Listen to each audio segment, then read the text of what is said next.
Gotta pet the cat, you know. Why, hello. Oh, and then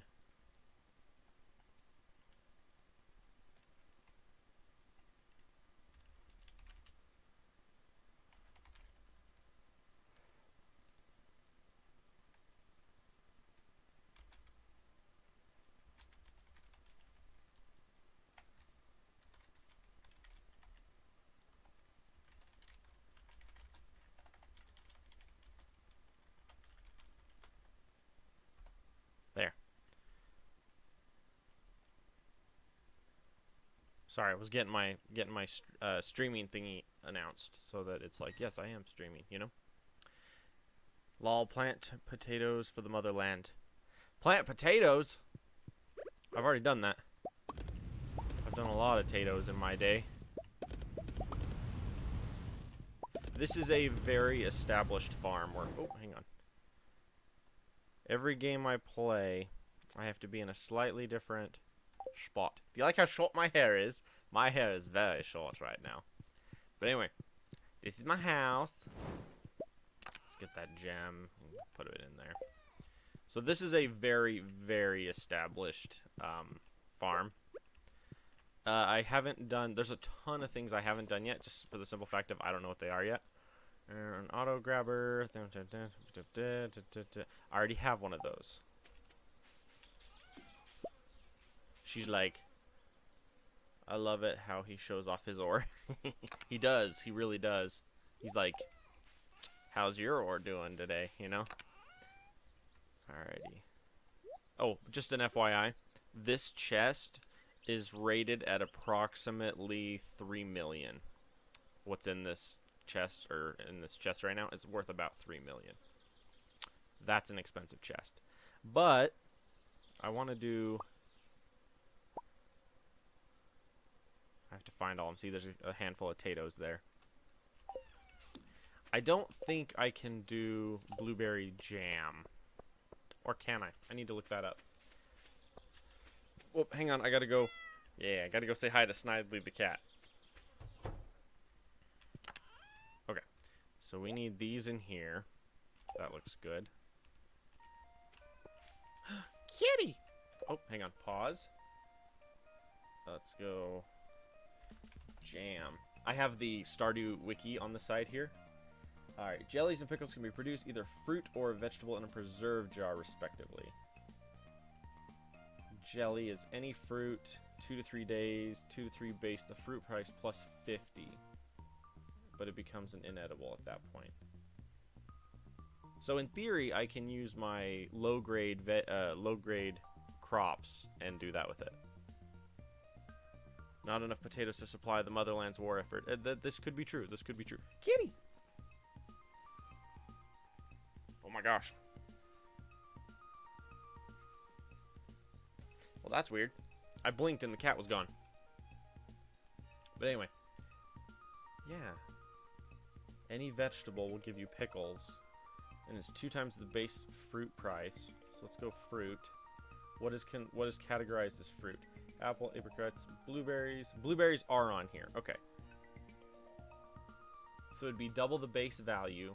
So that means they would go from 50 to 100 plus 50. So 150 plus an additional 40% for the artisan profession. That's a decent chunk of change there. But it's a pain in the butt to make it. See, that's where I don't play modded on this. Mainly because it's kind of a... It's not a huge pain to set up, but it's enough of a pain to set up that I just don't bother. By the way, here's where the real fun comes in. Remember how my title says I'm switching to a honey farm? Honey is the way to go, man. In this game, honey is legit. Oh, all my animals are outside. Hi, guys. But yeah. In this game, honey is the way to go because you invest in each beehive once. And that's it. And the second you place it, from then for forever, you get a crap ton of return from it. So like every 3 days, I get a honey, and each honey is worth $100. So it's like $100 per honey every 3 days from the first or from the 3rd day of spring till the very last day of fall, and all I have to do is come by and harvest it. So the goal is, that was a weird noise. The goal is to get to the point where I don't have giant crop fields like this anymore, but it'll take time. I'm going to be doing giant crop fields until we get to the point where we have until we have enough honey to cover the entire world. I'm going to be having that. So we got the orchards over here, and then I'm planting a zillion trees down here and just letting them grow rampant. And then up here on the left is where I'm setting up the honey. The problem is, I'm trying to decide whether to set them up for convenience or set them up for efficiency, because I can technically squeeze about 30% more beehives into this exact same space. I can cram about 30% more and still be able to access all of them, which, if I do that, I will be doing small potato field. Do it for the memes. Oh, I already have a small potato field. It's in here. Oh, I harvested them. Pardon me. I had them in here. Oh, I need to get off of my sword. There we go. See, certain tools have an option where as you, so like right now I'm holding right click. There we go. Let's get the corn out of here. Oh, that's right. Strawberries and blueberries I want in the big one outside. This is primarily for everything else, but if you have the wrong tool equipped, when you hold and run, your guy will do other stuff. Now, a couple things I'm actually curious about, and I'm going to try and figure out here is, I want to see if it's possible to build a farm using the iridium sprinklers and then the farm boxes. Because you can take one farm box, throw fertilizer in it, and then leave it forever.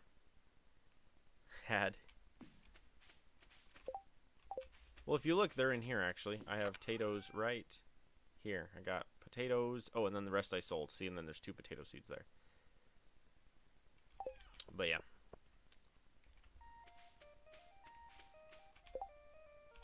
I need another chest for crops. These guys will harvest for me a certain percentage, which is nice.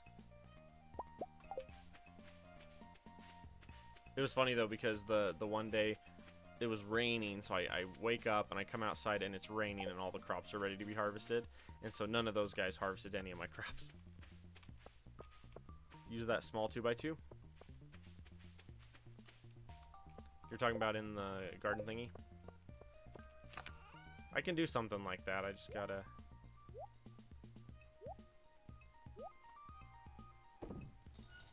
Let's organize. Alrighty.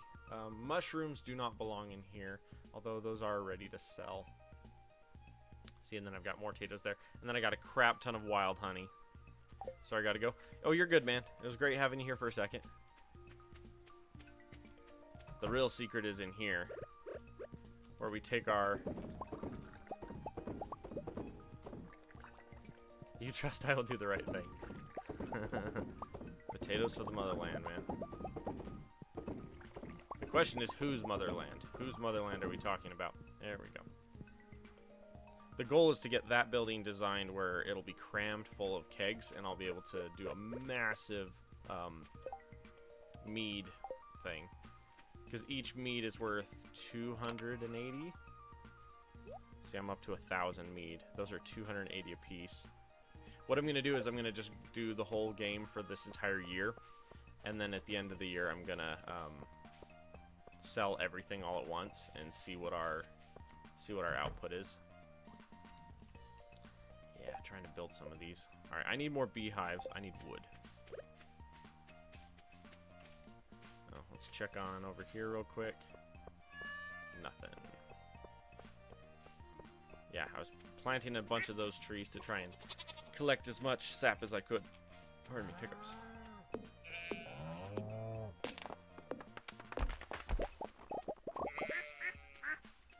Oh, hey, ducks. Oh boy. I dropped it on my pig's head. Hello everybody, how you doing? I have to go check on the chickens, that's right. The chickens,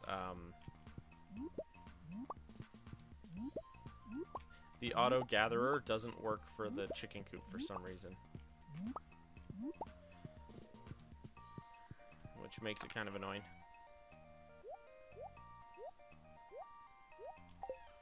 Oh yeah, and then I've got more jams and stuff I need to get rid of. That's right. Hello everybody, got to sneak by. Pardon me, pardon me. And then all of these trees, as they hit maturity, I need to hack them down and then replant. Oh, and I have some oak resin going out here. That's good to know.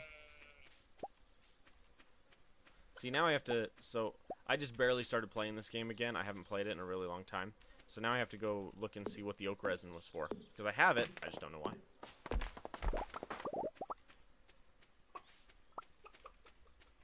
Alrighty, let's hack you down.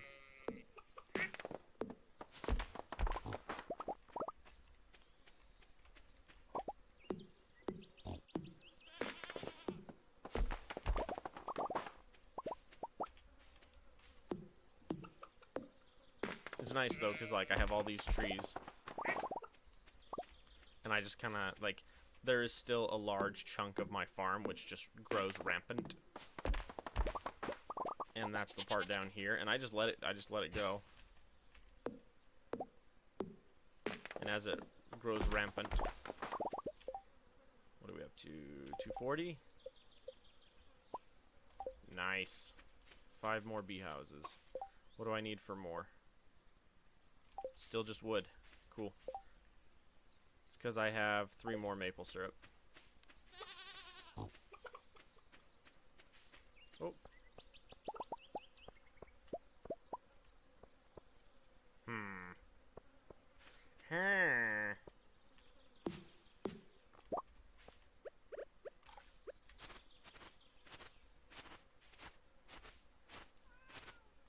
Kitty! Oh, hello! I turned and the cat was sitting in the chair next to me. I'm like, oh, hi. Hello, handsome. I got you, boy. I got you, boo.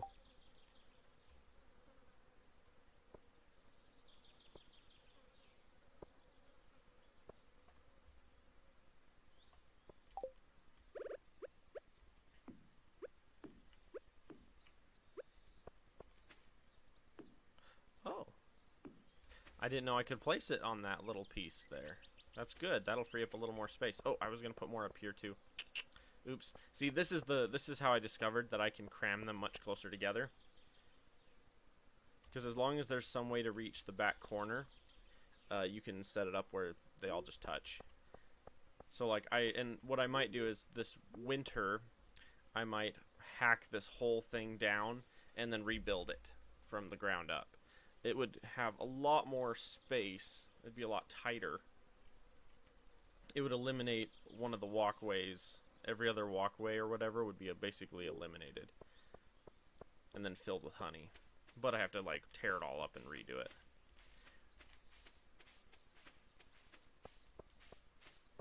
Because you can technically reach one in. But yeah, I'll just have to try it and see if it works. See if it works the way I like it. So, as of the moment, what I'm doing is I'm trying to take all of my... Nope. Yes, you. I want my apricots. Let's get rid of those ones, get rid of those ones. Like that. And what I'm doing is I'm taking all of the regular ones and putting them up here. That is something I would definitely look into for mods for this game. Is just like automatic stuff. Where it's like, oh, this will automatically...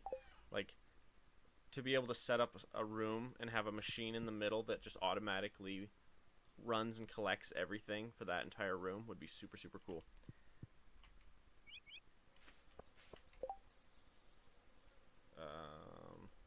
Stardew Valley Auto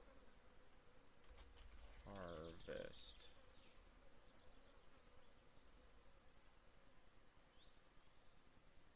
see what this says. Is there anything that can harvest your crops for you? When I get to harvest, it's a little hard to know to harvest my 1,200 whatever. So I did the math. It comes to exactly 1,200. Thank goodness for sprinklers, or I'd die to water even a quarter of it. But there's an anti. Is there an anti-sprinkler that would harvest it for me? Yeah. Junima Hut collects crops. Blah blah.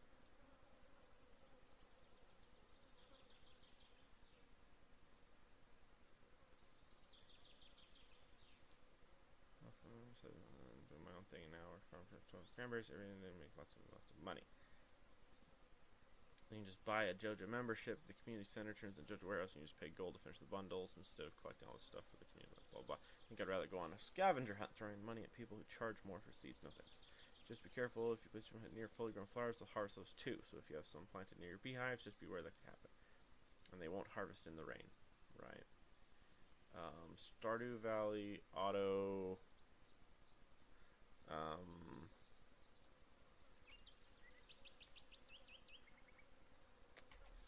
Filler. Is it possible to fill machines automatically from a chest? For example, fill a chest with wheat, pass the wheat to a seed maker, and seed on to chest. There's a mod for that.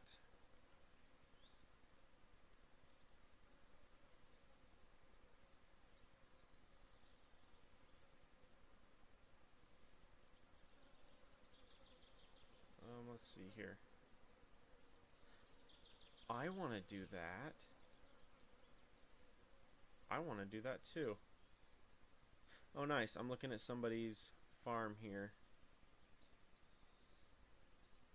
Used my pickaxe on an artifact spot instead of my hoe axe. I managed to collect it. 8 made a boo-boo.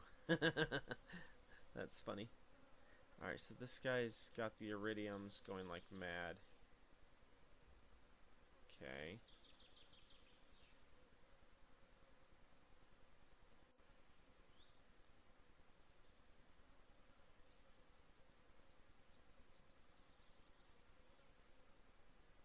See, I'm just looking real quick.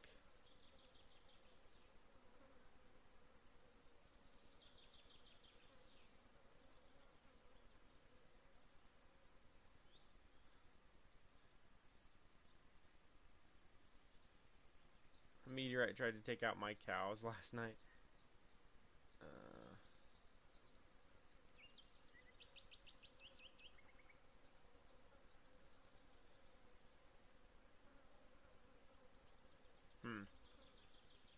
The problem is everything I want to do is mod based. So like there are things I can do, but they're all mod based, which is like darn. Although, if I could get myself a Stardew World that was mod based and have it work well, I'd consider it. Lose all of it over the fence. I wish that wasn't a thing in this. Are you going to go fishing? Absolutely not. Absolutely not. Streaming now. Man, will we hang out? It's true. Discord doesn't say you are, so I wasn't sure. Well, Discord is weird. So, if I can spell weird.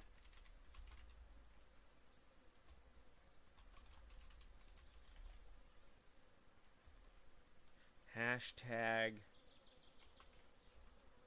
streaming invisibly.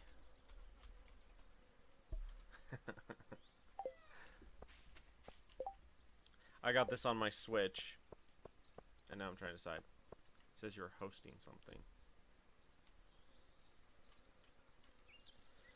Well, technology never works, so it's true. Technology. Oh, now I done it.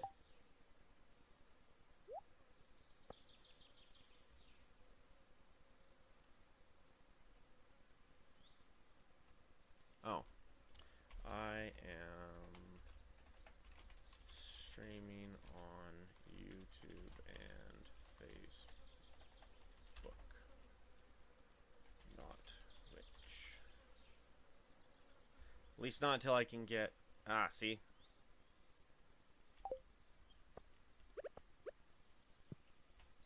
That explains why no one's ever around to watch the streams. Half of the people are still looking for me on freaking YouTube, man. Or on Twitch. So the sad thing is I'm not going to be streaming on Twitch for a while. And that's not my fault. I'm waiting ever so patiently for them to take away my subscription status, and they haven't, or yeah, my affiliate program status, and they have yet to do so. No, sorry.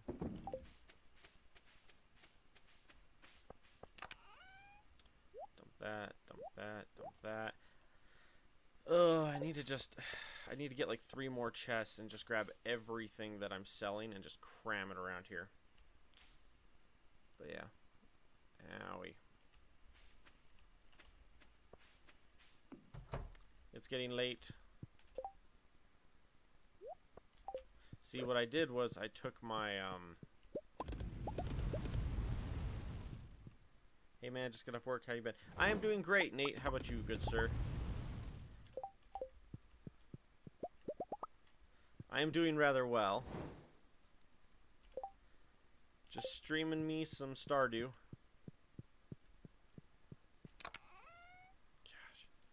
I need to sort through all my crap. The problem with this world is that I've been so this was one of my first worlds I ever created, and so it's just slowly kind of updated as the game updated. No, the weeds spread. Problem is, as of the moment, I don't really know of any more stuff I need there. Always got to say hi to the wife. Chocolate cereal. They were screaming. Why would you give a child chocolate like that? Crazy people. Chocolate cereal. That's how our children die. There we go. Gotta say hi to... So that's my wife, my actual wife. I named my kid after my wife, and then I married Abigail, and then I've got Dev. I'm doing great, just staying busy with work. Nice. Oh my gosh, it's all ready.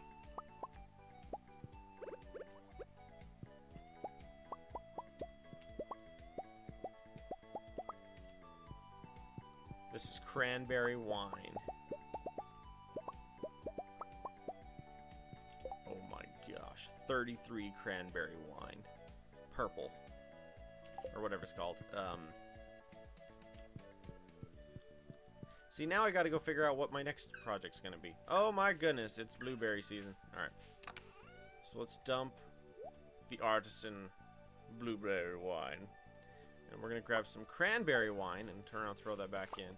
And we'll let the Junimos or whatever they're called harvest a bunch of the blueberries. And then we'll get back to it. See, this is why I wish there was an automated process for something like this. Because if you look, if I misclick, it says, "Are you sure you want to drink this?" And I'm like, no! No! No!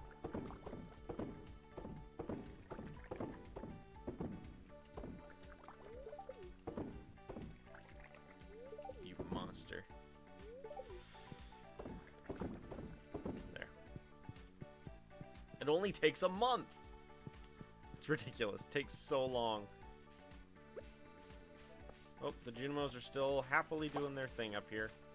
Huh, guys?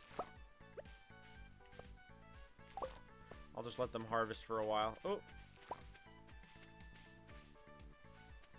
I get super confused. There's like... Whoa. Wait a minute. Where's my other one?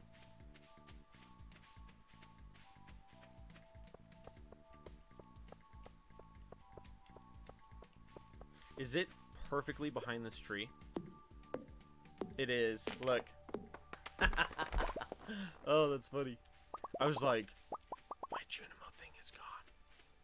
I don't know where it is. Oh, here it is. Although, there's random blueberries. So weird.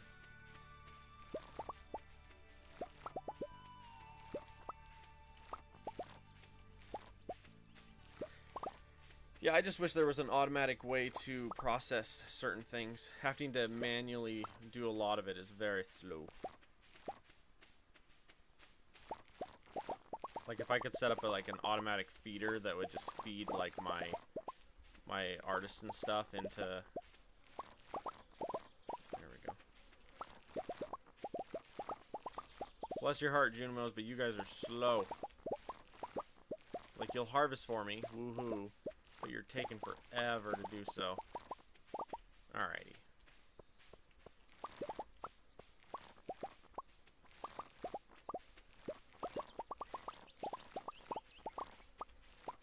So many blueberries. See, the secret is you want to get the bumper crops as early on in the game as possible, and then just go nuts. Because my farm, okay, so I'm at 6 million.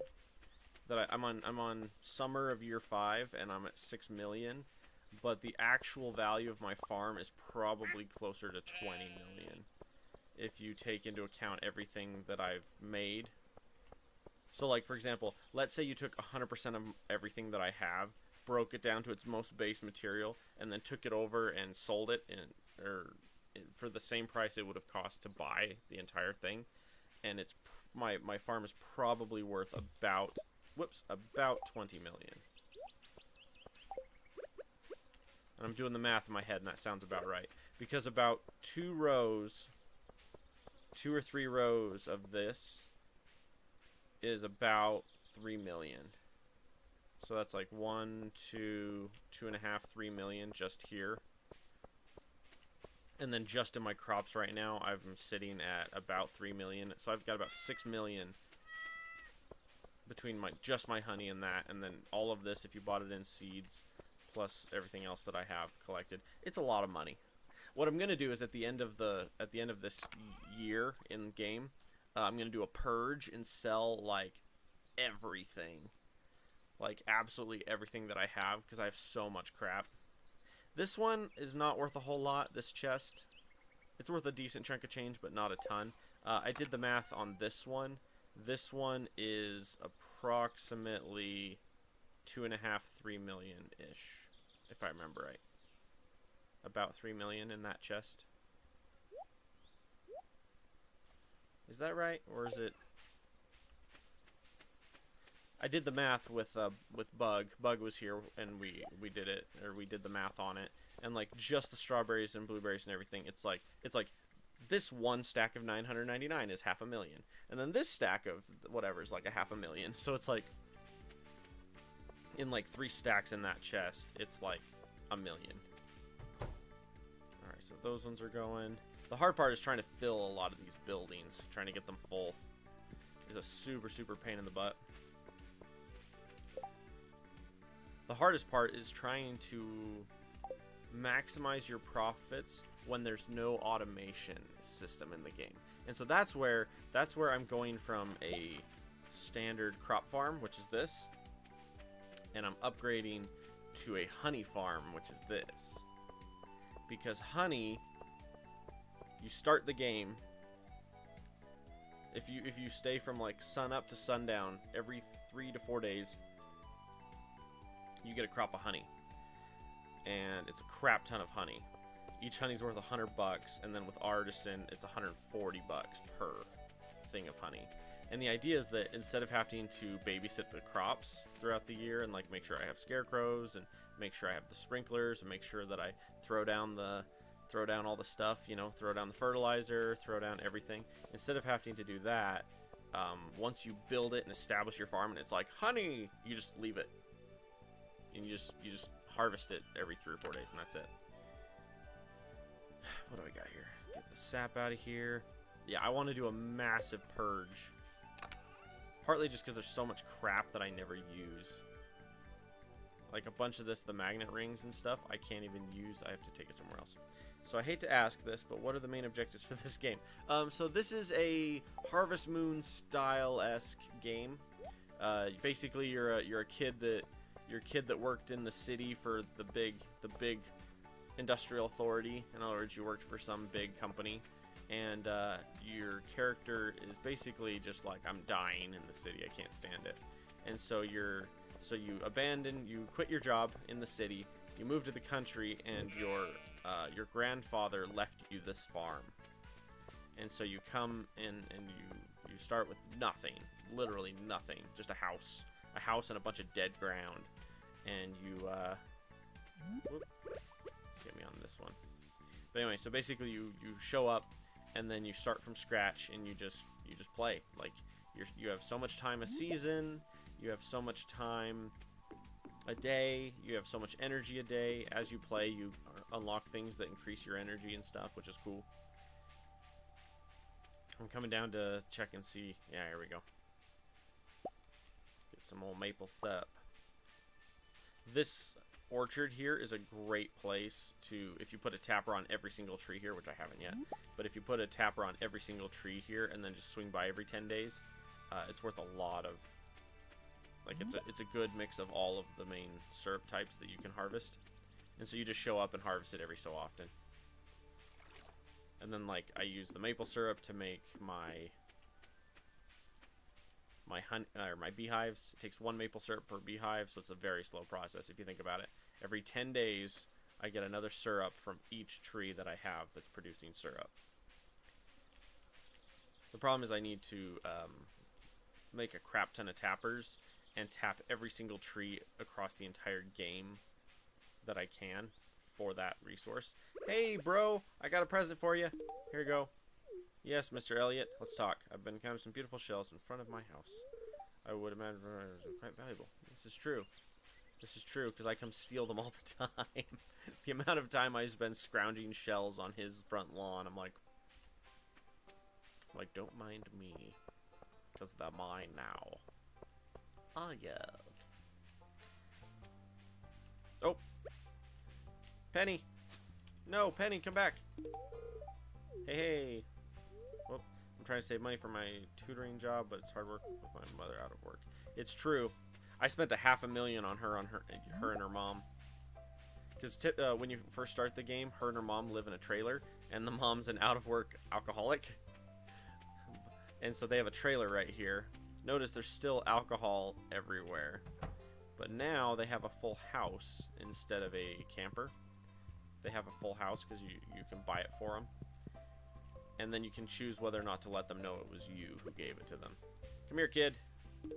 Hey, Shane. Thanks, man. What do you want from me? Money? I'd give you a pot of gold to leave me alone. Oh my gosh, Shane, you're a mean person. But anyway, so basically,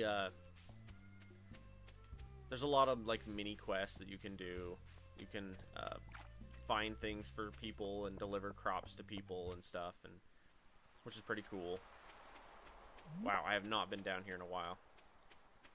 So we got a coral, another coral. Let's get me back over to this one. Oh my gosh, so many of you are here. Hi! I came for the sound of the ocean. Beautiful, isn't it? Yes, ma'am. Let me give you a honey. Aha! This is a really nice gift. You're welcome. And then you. Aha! So the secret is... Oh, hi again. It's good to see you. Goodbye for now. He's really nice. So it's a heavy quest style game. Yes and no. There's not a ton of quests. There's really not.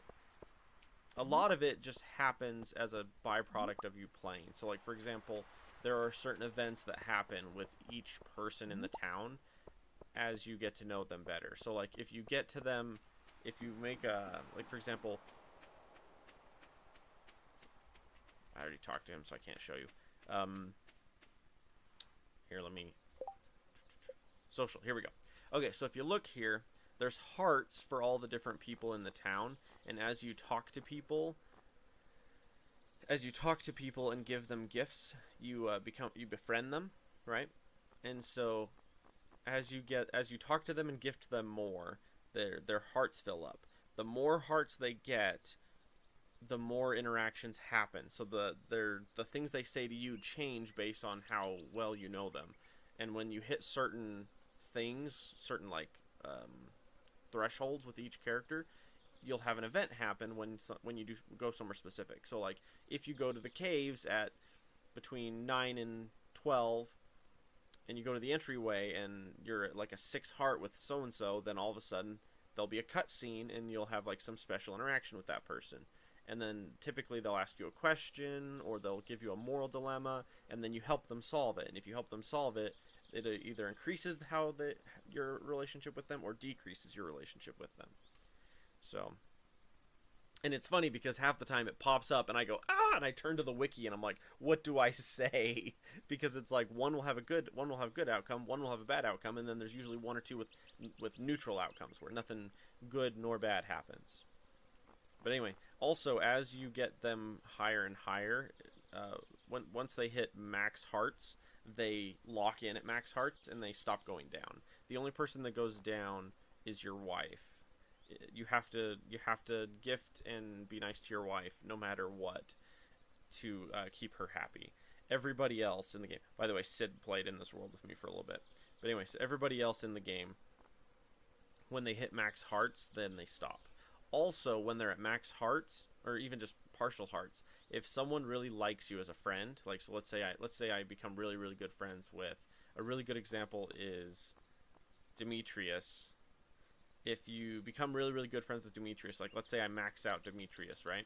What'll happen is he'll go like I'll wake up and I'll have a letter in the mail and I'll go to the mailbox, open it up, and it's from Demetrius, and he goes, hey, I wanted to share a recipe with you. And it'll be a recipe, and then I click on it and I unlock that recipe now.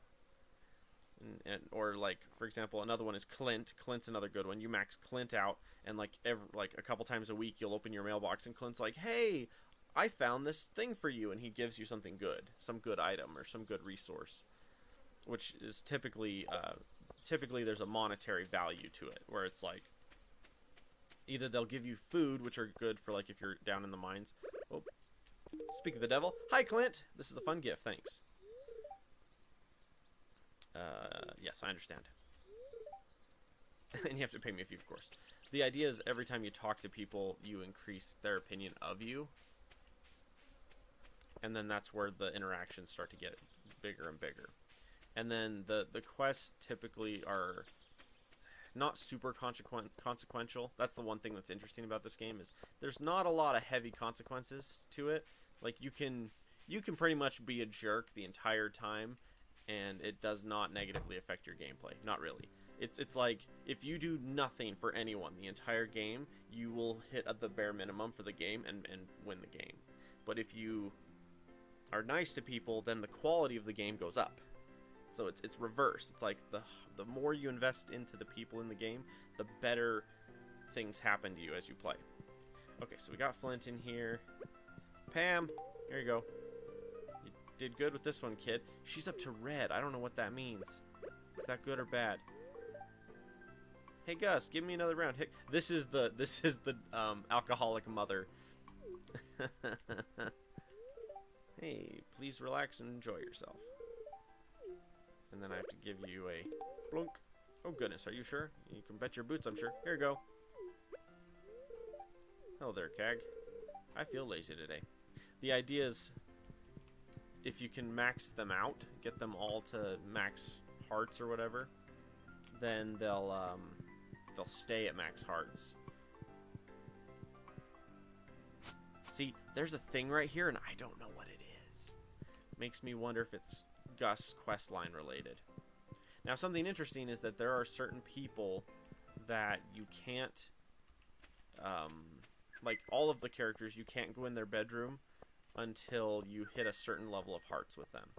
So like and most characters stay in their bedroom till a certain time of day and then come out.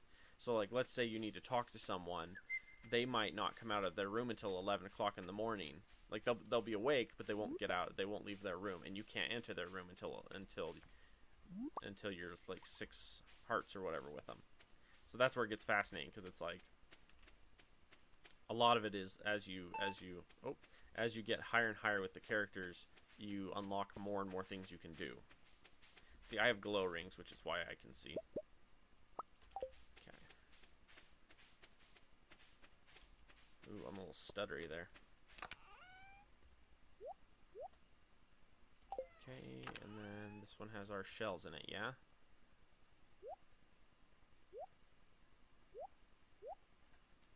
What's in here that shouldn't be in here? Something's in here that shouldn't be. That scarecrow shouldn't be in here. Let's put that in. The egg shouldn't be in there. There we go.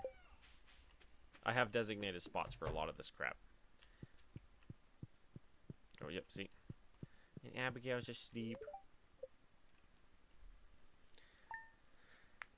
I'm saving it up, though. So typically, the early game, once my farm was established, I was making approximately 300,000 a season. So by the end of the second year, I think I was making 300,000 a season. So I was making approximately $1 million a year. I'm much higher than that now. So if we come in here, yeah, see, we're not even to silver quality yet. It takes a month from the time you put the stuff in there to the time it's ready to harvest. And it only, like, triples its value. So, like, that's a heavy investment to only triple its value. Not very efficient. See, like, for example, right here, Shane, who's a friend of mine, right? I've been nice to him for so much time. He says, "Hey, Keg, I found this recipe in a magazine, and I thought it sounded interesting. Feel free to give me a taste if you make it. Hee hee, Shane. Strange bun. New recipe. Strange bun." So for having Shane as a friend, I now unlocked a new recipe. So if I come over here, pizza. No, I haven't. Crab cake, coleslaw. Oh, red cabbages. Pumpkin pie, algae soup. See, there's a lot of recipes. Oh, there it is. Wheat flour, a periwinkle, and a void mayonnaise. Well, I have the mayonnaise and the wheat flour. I don't have a periwinkle. So, now notice there's a lot of features to this game. Like, I'm on year 5, and I'm at... See, my total earnings is 5.8, almost 5.9 million. But once I cash in at the end of the year, it should jump to about... I want to say 12, but that's too high. Not that high. Probably close to... It's a lot. I might double my total earnings by the end of this year. So, like, by winter, I might be able to double my income, or double my total earnings. Which, just saying, as a farmer doing what I'm doing, I'm a rich farmer. I have this big of a farm, and I have 1.4 million in cash. That's awesome. Woohoo! Honey! See, and the hard part here is I'm trying to decide if I want to go for space efficiency or speed. Because right now I have it set up where it's really fast to harvest. It's really, really fast to harvest it, which is cool.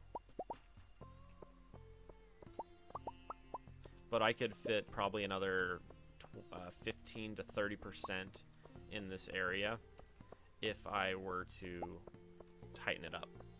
So I can tighten it up and get to where it's a lot better, but we'll see. The idea is that I'm doing honey because it's low maintenance. So typically when you start a brand new season, you have to tear up the ground and redo all the crops. So, like,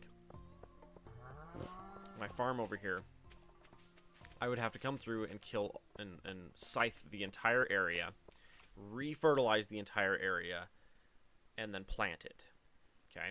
Now the way you become self-sustained is you get these guys. These are the, what are they, seed makers? Is that what they're called? Seed maker. Gold, coal, and wood. Once you unlock the seed maker, you get a bazillion of them, and then your first crop of every type of the, so there's 3 bumper crops that make just money, and it's your strawberries, your cranberries, and your blueberries.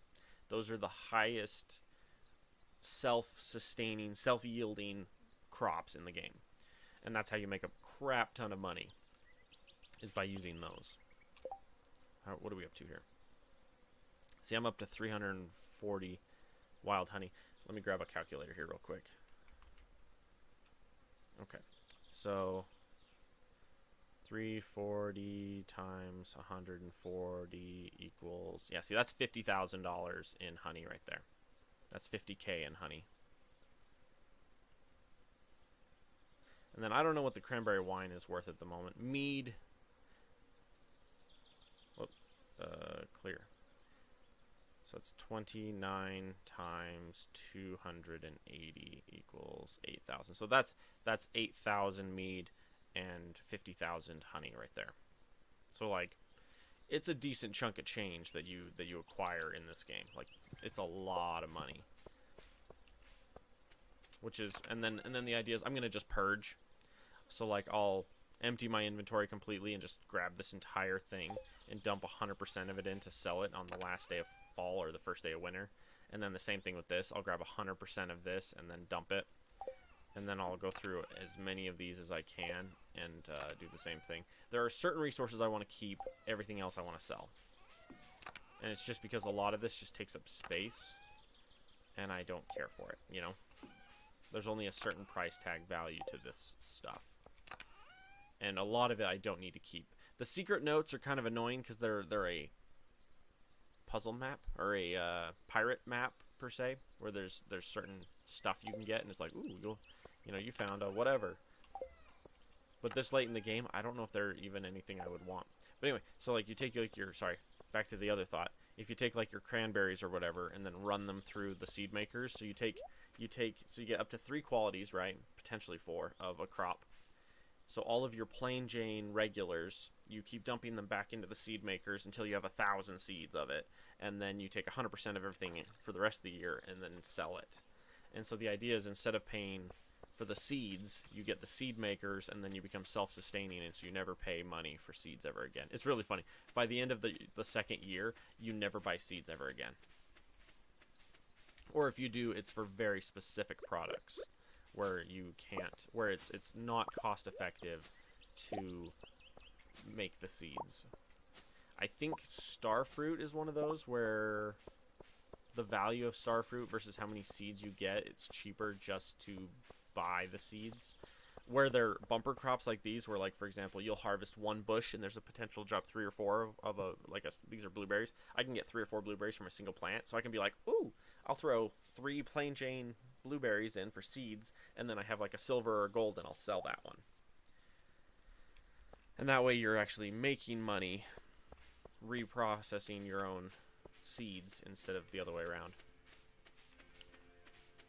But yeah, cranberries I believe is the fall. It's strawberries and then blueberries and then cranberries. So I've got, what do we got here? See, I've got 500 strawberry seeds here. And then here I have 1,000 cranberries. And then where's my blueberries? Oh, and then I have 1,000 blueberries too. And what I do is I just take the very first crop from every year and then take all the regulars, all the no stars, no bonus ones, and I seed them until I get back up to my 1,000. Ooh, honey! And then, yeah.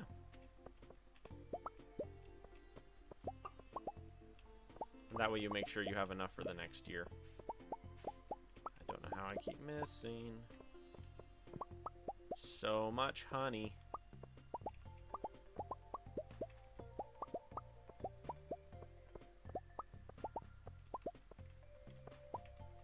See, and this is part of the design if I end up redoing it. And I might redo it just to see what kind of a return it gives me. It would give me more space, but it would make it slower to harvest. That's the only downside of it. Is it would be more honey in a tight spot, but it would take more time to harvest. Like, I wouldn't be able to just run down the row like this and harvest. I wouldn't be able to do this.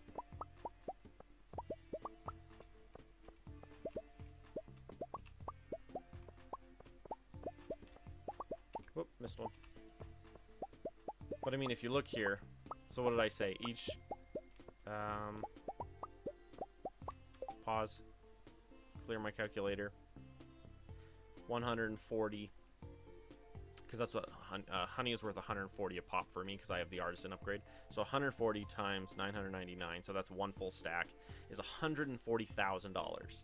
So each full stack of honey, where's my honey? There. Each full stack of honey is $140,000 worth. And I don't have to repurpose seeds. The whole honey idea is it's a convenience crop instead of it's like you invest more time into it, but then once it's established, you never have to worry about it again. And that's the idea. Is eventually you get to the point where if let's say I take 85% of my farmland and convert it to honey. So 85% of my farm would be honey, and then a little bit would be. And what I'll probably end up doing is moving the animals up. I'd probably tear all this out and put my animals. I'd probably move my animals right here on the front. Like, I'd probably have this be my animals here. And then I would take this left side here and make this the crop area down to about right here. So I'd go crops there, and then the rest of the farm would be honey. And that would probably be the best option. The hard part is deciding, and what I might do is, if I want to just keep it this way, what I'd do is I just hack out the intermediary spots and make it so literally there'd be one row to walk in, like right here, and then the rest would be filled on the intermediary spots. And then I just run through and collect it all and get $1 bazillion. See, because I just doubled how much honey I had on me. Mind you, it's only $130,000. This is or $140,000. This is the one kicker, though. In a single season, by the time you finish all of your crops, actually, I don't know. Because so far this year,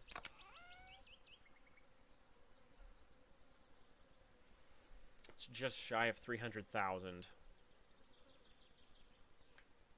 And I'm still actively adding to my honey farm. Hang on. I'm going to do some math real quick. Alright, let's look at strawberries, for example.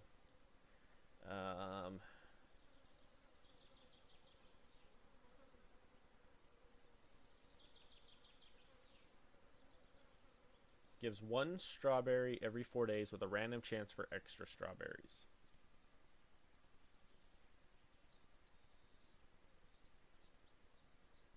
So you typically get 6 harvests of strawberries a year. Planting on spring 1, you get 5 to 6 harvests, depending on your modifier on your growing. And then it says, so let's say it's 1 per, okay? You would generate,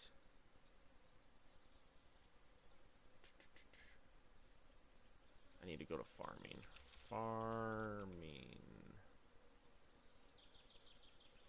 See, and this is where, pardon me for pausing the game and like doing the math here. But as I do the farming, it'll give me a good idea of what I want to do. Let's see here. Crop quality. Normal soil, soil with basic fertilizer, basic soil with quality fertilizer. And your farming level. Okay, so maxed out. 77% gold quality, 17% silver, and 6%. Really? Okay, so that means approximately 3/4 of my crops, well actually 94% of my crops will be silver or higher. Well, mostly it will be gold with a little bit of silver mixed in.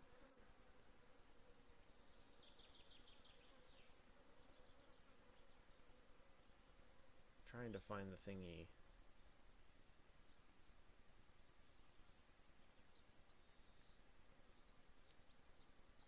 Is it under crops? Here we go. There's a crops calendar, and it tells you the approximate gold value per day.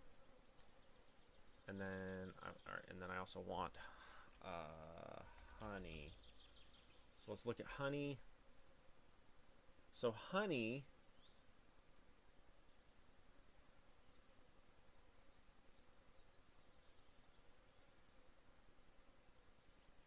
artisan good, blah blah blah. It does this every 4 days in the season other than winter. It may not purchase from away, or may be purchased, blah blah. Wow, that if we have to remove a tool while honey's for harvest time, we'll go to harvest as honey, blah blah. Okay, let's see here. So wild honey, which is normal honey, is 140 gold a pop, and I'm trying to see what it says here. 1 every 4 days. So if there's 28 days, so let's go clear. So you have 28 days, right, per season. We're going to times that by 3 for 3 seasons. Okay, 84 divided by 4. This is best case scenario. You'll have 21 harvests from 21 harvests a year per. So that's 21 times 140. So for every beehive I have, I will earn a maximum of $2,940 worth of honey per year. So maximum, I will earn that much. So that's 2940. I also need to check if we divide that by 3.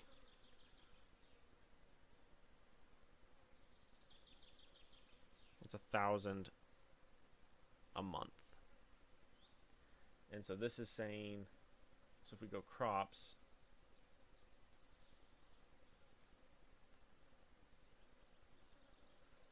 okay, so we're at 1,000 a day on, or yeah, 1,000 a month. Pardon me, 1,000 a month in honey. I'm going to earn approximately 1,000 a month in honey per single beehive. One beehive will earn me about 1,000 a month. Okay, and so then if I take that versus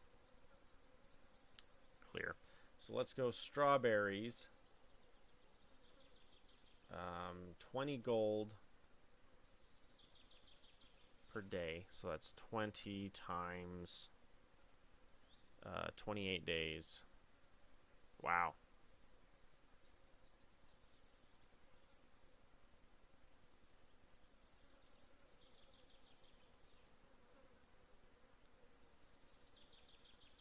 That's if I get nothing. And is that just normal? Let's say we get, it's 6 harvests, right? So let's clear that. So 6 harvests times, it's mostly gold, which is 180. 1,000. And that's if there's no bonuses. It's comparable. They're very similar. The amount you will earn by doing honey versus doing regular crops are almost the same. Like, crops are like 10% more. That's it. So if I do crops like this, I will earn approximately, well, it might be a little higher, probably between 10 and 30% more if I do crops. But there's a lot more work that I have to do for it. Versus the honey, I invest the time up front to get them, and then it's 100% profit after that. See, this is the difference between. Ooh. So there's 2 different kinds. Like, for example, let's because I love talking about it, I'm going to jump to the stock market for a second. Okay. So there's 2 types of investments. There's the kind that you actively invest in, and you have, well, actually not that. Let me back up. Okay. So there's a difference between, I read this article, and it was talking about the CEO of Pepsi versus the gentleman who owns 9% of the stock of Pepsi. Okay. The guy who's the CEO of Pepsi earns like, I think it's 6 or 9 million a year. The CEO of Pepsi or Coca-Cola, is Pepsi or Coca-Cola, one of those 2. Big names though. So it's like he's earning 6 million a year from working as the CEO. The guy who owns 9% of the stock is making 6 million a day doing nothing. Okay, so if that gives you a hint as to the difference. So this is like being the CEO of Pepsi. Okay, running the crops is being the CEO. This is like being the guy that owns 9% of the stock. That's the difference. This one, I did the investment up front, and then it's 100% profit from then out with like no work. I just have to go through and harvest it. That's it. So this I just have to harvest. This I have to keep up on. I have to refertilize. I have to replant. I have to redo the seeds. I have to make sure that it's upkept, and if there's any weeds, I have to fix that. Like this I have to babysit. That I don't. So ultimately, in the long game, if I want to do more fun stuff and maximize my profits, the honey is the way to go because it's only 30 to 40% less profitable than the crops themselves, but the amount of time I don't have to babysit it is super super valuable. So that's the plan. And this is where games like Factorio are really fun for me. Factorio and games like this because it's all statistics. I love statistics. It's my favorite. By the way, today I am drinking a Bang Purple Haze.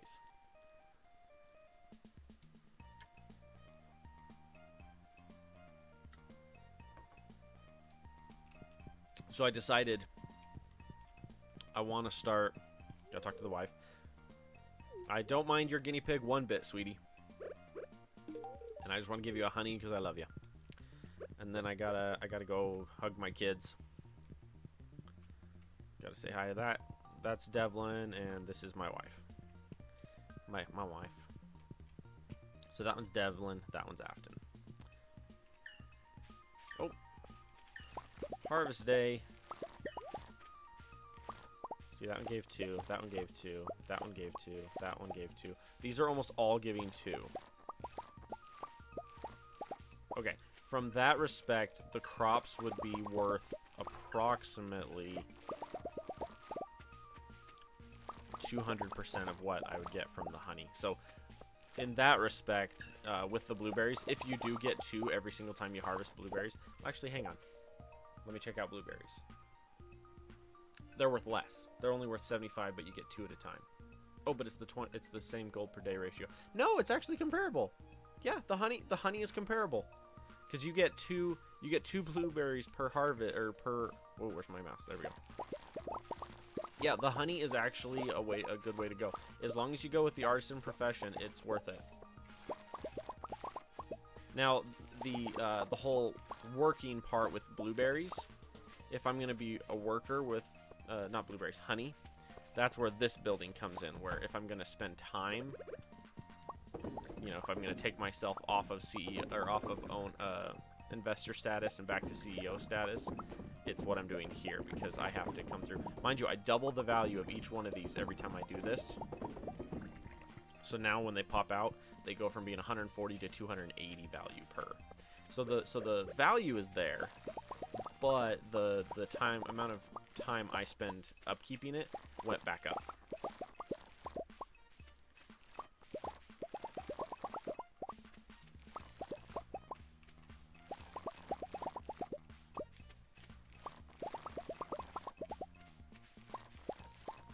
So, interesting story. So I've started recently doing some stock market stuff because I think it's fascinating and fun. And so I started doing some stock market stuff. And I was sitting there. And yesterday was a super weird day. The last 2 days have been super weird. I had one stock jump 20% in one day. And I went. But yeah, it was super, super cool. I was like, that is nuts.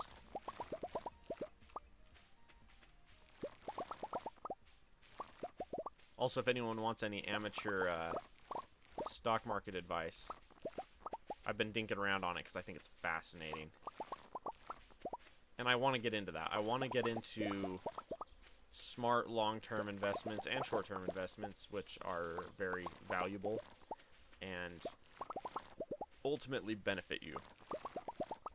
What I had to do though is I had to calm down my investments because I had a lot of like high risk, high reward. I had a lot of high risk, high reward stocks, and my issue is I was doing them at the wrong time.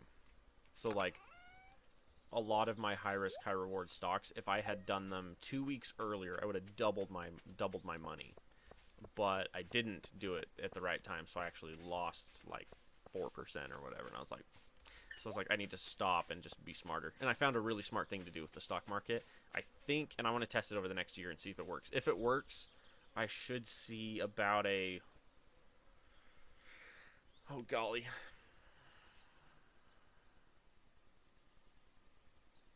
high end like 40% growth a year over 10 years. High end 40%, low end probably close to 15 to 20%. So pretty darn high. But it's one of those where you have to it's a get rich slowly but efficiently is what it is. It's you gain a lot of money over time, but you have to be patient. And you have to just keep dumping money into it. You dump money into it, and you over the long term you get a lot back, which is what I'm doing. I've always wanted to figure out how to do things on the stock market. I'm down to learn about it. So a couple things I've learned is that there's 3 kinds of stocks. There's man, all the truffles. Thank you, Mr. Pig.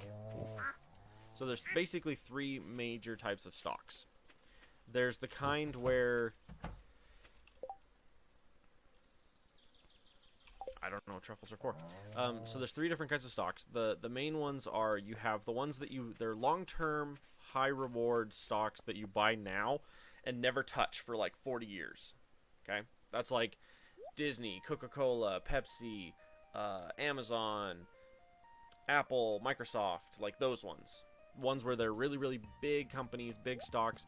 Typically, you're spending $50 to $150 a stock. If you go and honestly, the Amazon one, I don't even know what to think about Amazon. They're like $2,000 a stock, which is absurd. The next highest that I follow is 1,000. So I follow Amazon, which is like $2,000 a stock. Google is like 1,000 or 1,100 a stock, and then like Pepsi, I think, is like 250 a stock. Coca-Cola's like 150. But yeah, and it just depends on the company. Some companies do their stocks differently than others. But the thing that I'm doing, which I have found to be pretty consistent, which is what I like about it, is sorry, let me back up. So there's the 3 types of stocks. The one are the long terms, right? So those are the ones where they're big names that last forever, or that like you invest in them and you dump X amount of money a month into them for the rest of forever, and then in 30, 40 years you retire on it. Like you cash it in, and you're like, oh, I've got $6 million in Disney stock, you know? So like those are the long-term ones. You then have dividend stocks, which is you want your stocks to pay you, okay? So dividend stocks are where every quarter they pay you back a percentage of the earnings and yields of the company. Typically those stocks are low-cost, high-volume stocks. So like they'll be like, for example, a couple examples are like General Electric is one. Their stocks typically run between low-end $8, high-end like $15 or $20, and they pay back like 4.5% interest every quarter on what you put in. But there's a calculator on it. It's not 5% or 4% every quarter. There's a calculation to it. It's like the amount that the company is worth, like how much they earned, minus some number divided by the amount of stock, and then that's the value of the stock, and then like the amount they earned minus some expense divided by the value of the stock, and then that's your dividend, and they pay it out. There's a weird calculation to it. I don't fully understand it. I just know that that's what it is. But anyway, so it's like typically you'll get X amount of percentage back a year. Those ones are super nice because those are like I want to invest $100,000 into one company and now get paid back a grand a month. Like those are the ones where like you can retire on them rather well. Like those are ones like you can, if you invested heavily for like 10, 15 years, at the end of that you could basically retire, because you'd be able to quit your day job and just work a part-time job and make the same amount of money or make more, which is cool. All right, let's put those in there. Dump that one there. I I want the low grades, and I want to put the high grades in here. But anyway, so that's the next type of stock. Those are ones where you invest in them over time. Typically, the stock doesn't go up much. It doesn't go down much. Over a year period, it might go up $2 and it might drop $3, but it'll stay within like a $5-10 range, typically over a year. So that one, whatever money you put into it, it's gonna basically just stay where it's at. It'll just kind of go like this, a gentle flow, unless the market greatly changes one way or the other. If you look at like the 5-year on General Electric, they've been on a fairly steady downslope, but it's also worth like, they've got like $2.6 billion invested in them across the world. Like, it's a big company with a lot of people that are working on it, right? And then the other one is high risk, high reward, no dividend, cash stocks, okay? And these are the ones where it's like, trying to think of a good example. These are ones where it's like you will invest in them. You will invest in them with the sole purpose of buying low, selling high, and that's it. So like, there's no dividend. You invest in a company because you're expecting them to explode and grow, and then the second they explode and grow, you cash in and make cash on it. The problem is those ones have a much higher risk to them, where you could potentially lose 100% of what you put in. Well, not 100%. Typically, it's like a bad one is like 10 to 15% loss, typically. So like like you invest in it hoping for good things, bad things happen, and you ultimately lose. You'll lose like 15% of your investment over the course of a. Yeah, I don't like doing these for the simple reason of I have to double click on each one of these, and it asks me if I want to eat it, and I don't. But yeah. So what I was doing was I was doing a handful of the smart long-term stock, and then a handful of the what was the other one? The long-term stock, where you just they just increase in value over time. So it's like Disney, Amazon, those guys. And then the other ones are the other one. What do you think of EFT or money markets types? Money markets types? Are you talking like brokerage accounts and stuff like that? Those ones are typically a wise investment. If you want, and the big thing about ones like those is that whether or not they make a crap ton of money or not, they only pay you a certain percent. That's my only issue with ones like those, is that they do well. Like, they'll be like you'll get a brokerage account, and it's like, this account is off of the SP 500, and you'll average 4 to 11% interest a year, and you'll get it 4 to 11% interest a year approximately. Sometimes it'll go lower, sometimes it'll go higher, but typically it's like whatever your range is, that's what your return is. Now, if you're okay with just getting that much back a year, go for it. The thing that I've noticed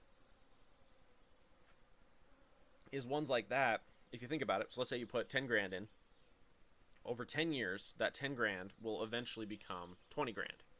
Because 10 grand, 10%, 10 years, so 100% over 10 years. You'll double your investment every 10 years on like one of those types of accounts, which is decent. You know, it's a decent return. I personally like company stocks where I invest specifically in one company that has very, very consistent growth. Disney's a really good example of that, because you'll watch it and it's like, in the last 5 years, they've jumped 110%. So they've doubled their value in 5 years instead of 10 years. And you go, that's interesting. And one of the things my dad taught me, because my dad is pretty wise when it comes to stock market. Pretty wise being the key term there. There's definitely some things that he sadly didn't learn until later in life.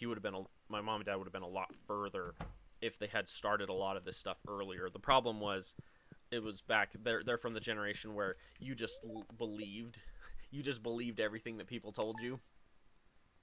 You know, people are like, hey, you put into Social Security and you'll retire, and you put into this and and you'll retire. You work for one company your whole life and you'll retire. And then my parents were right on the generation where it changed, where it used to be, back in the 50s, you'd start with a company, be with one company, like you'd graduate high school, go to college, graduate college, get a company job, work for that one company for 30 years and retire. Now that doesn't happen. I think they said the average amount of people, or the average amount of jobs that people go through over the course of their life now is like 6. So typically, you'll go through 6 different companies minimum over the course of your career. That's if you have college degree and you do that, and that's different. That's a lot different than it used to be. You know what I mean? I found this recipe in a magazine. See, look, Shane gave me another one. Pepper poppers. See, that's the thing about getting everyone in the village to be your friend, is the more friends you have, the more of that stuff you get. But anyway, the big thing that I've noticed is there are certain companies that perform really well. And there's this hint that this is the thing that I'm testing right now. Don't quote me on this because I don't know yet. I think it's gonna work. I think it's gonna work splendidly. I just don't know. And what I'm doing is I found that because America is no longer on the gold standard, we're no longer on the gold standard. Because of that, there is now a holy crap. There is now a major flip in America's market. So like, for example, because we're not on the gold standard, when the stock market crashes, the value of gold goes up, typically. And the reason why is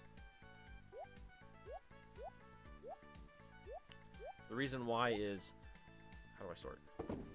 I need to take all of this and sell that too. Although I need to take the basic mayo, or the basic eggs, and turn it into void mayo. But anyway, so basically what it is because we're not on the gold standard anymore, when the stock market crashes, gold goes up. And so what you do is the smart thing, and this is called shopping the difference, I think, or shopping the...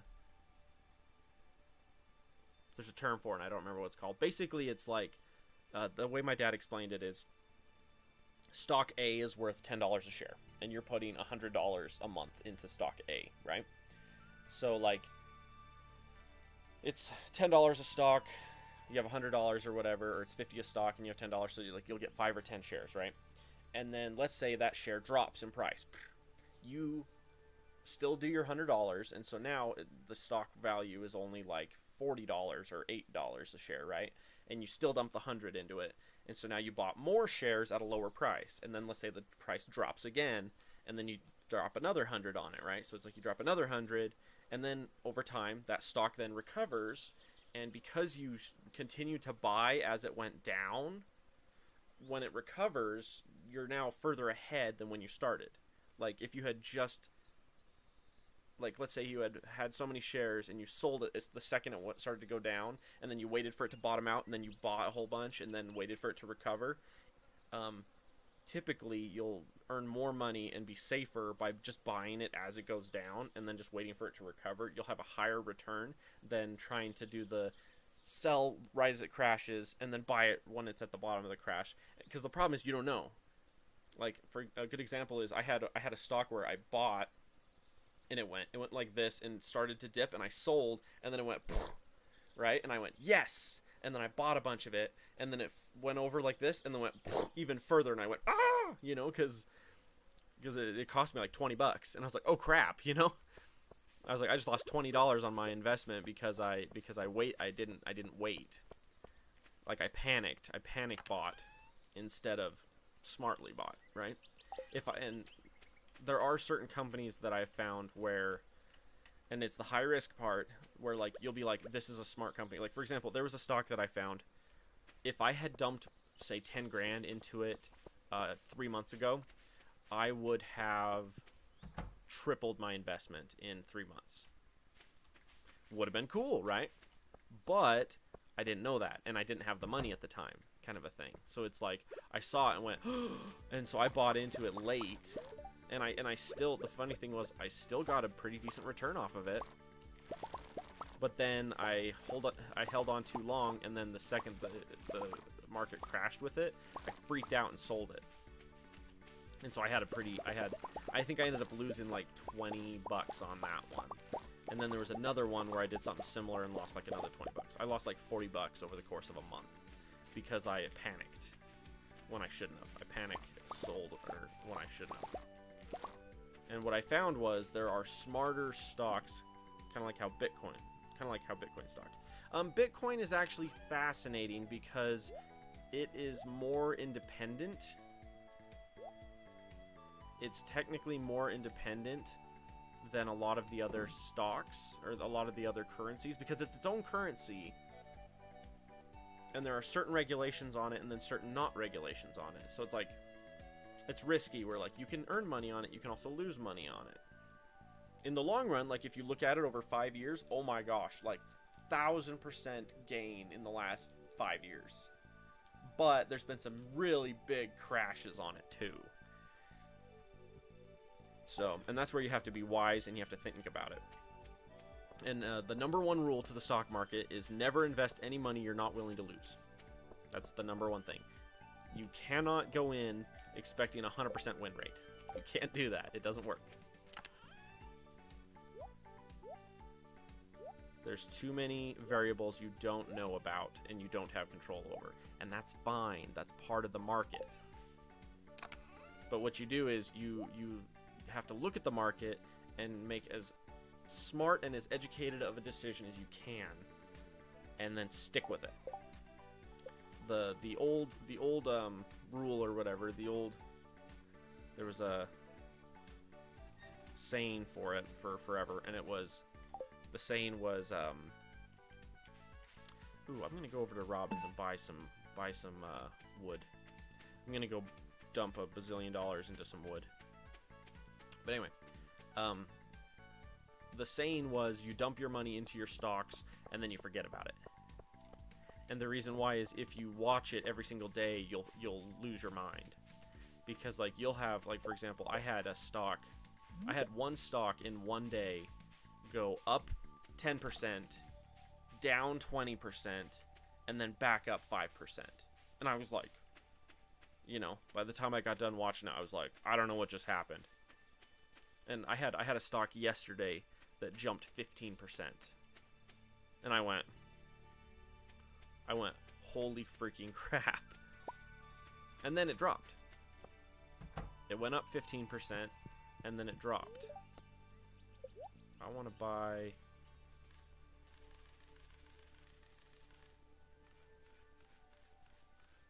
wood is actually fairly cheap in this game. It costs an arm and a leg up front because you're just not used to it. But anyway. But yeah, I had one stock go nuts, and I was like. And so the thing that I'm doing is, and it's the thing I'm testing. I'm hoping it works well. If it works well, there should be a pretty decent return for it. And the idea is because we're not on the gold standard anymore, and the gold typically flips, not connected to our other stuff. So how often do you pay attention to your stocks if you don't watch it every day? Oh, I watch it every single day. I watch it like 9 times a day or more. I have an app on my phone that shows it to me. I check it like every hour. And the reason why is I want to learn. The more time I spend looking at it, the more I learn, right? I learn trends, I learn cycles, I learn all kinds of stuff. Like I learn how a single company responds to adversity. Like I watch the news on my companies, and I see what's going on with those companies and how they respond.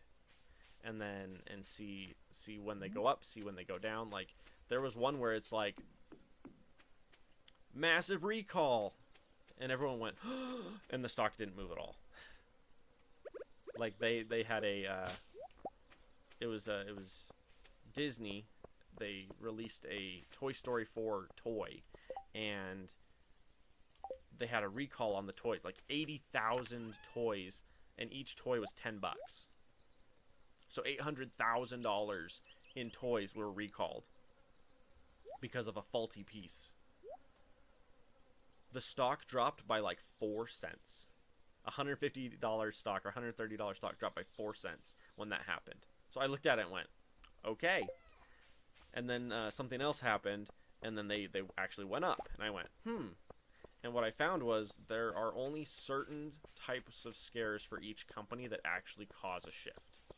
There are I think you would consider them calculated risks, where when they've already predetermined and pre-prepared for those risks, so they don't care. Like certain things happen and the company just doesn't care because they're already like they're like, oh, we're 6 months past that. Like we're so far ahead that we don't even care if that happens. I wish one of these worked for the chicken coop. There's little things like that I wish they would make a little adjustments in this game. We need a thing in here that will collect eggs. We need an egg collector, just like how we have the collector in here for the other stuff. We need one in there for eggs. But anyway, so there's certain stocks that just don't care. Certain things will happen, they don't care. Also, certain ones, and this is something different. This is where our stock market now is so different than it used to be. And that's a lot of our companies are so diversified. They have so many fingers and so many feelers in so many different places that it takes a lot to shake them. Like if you think of Disney's a really good example across the board because of the way their business is. Disney owns like 7 or 8 parks across the globe. Okay, so like Disneyland, Disney World, Euro Disney. There's one or two in Japan. There's a couple across Europe. There's a couple. I think there's one in like South America somewhere. There's a lot. So there's that, and then they have their Disney Cruise Line, where they own like 7 or 8 ships that are multi-billion-dollar ships that bring in millions of dollars every year in business, right? So you got those ones. You have their movie industry. You have every company that they have bought that is still running and operating. So like Fox, a bunch of the Fox series stuff they bought. So like you look at Disney as an umbrella, and it has like 85 things earning money in it. So if one thing bombs in that company, it doesn't care. It goes, oh darn, we lost $100 million on that movie.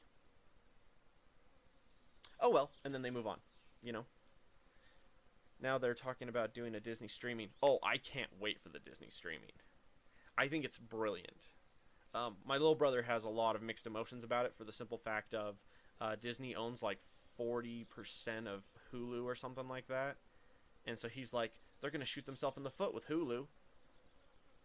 And my thought is they're either going to make so much money from this that they don't care about that 40% of Hulu. They either don't care or they'll sell it all, and Hulu will just crumple from doing that, and then they'll pull in all their assets and make $1 billion off of it. My thought about the whole Disney streaming service is it has a lot of potential. Because if you think about it, anytime someone else is using your products, you earn a royalty. And it's not much. So like for example, let's say they are renting movies from Disney, right? So like Netflix is renting movies from Disney because Disney owns the movies, and then they're renting to have them on the platform, right? So over time, as that stuff shifts, they're only earning let's say they put a movie up and it's on there for like 6 years. They're only going to earn so much money over that 6 years. That's it.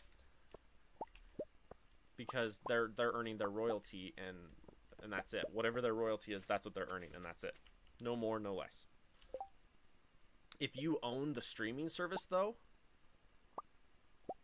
you don't care, because now you have 100% of the profit from it.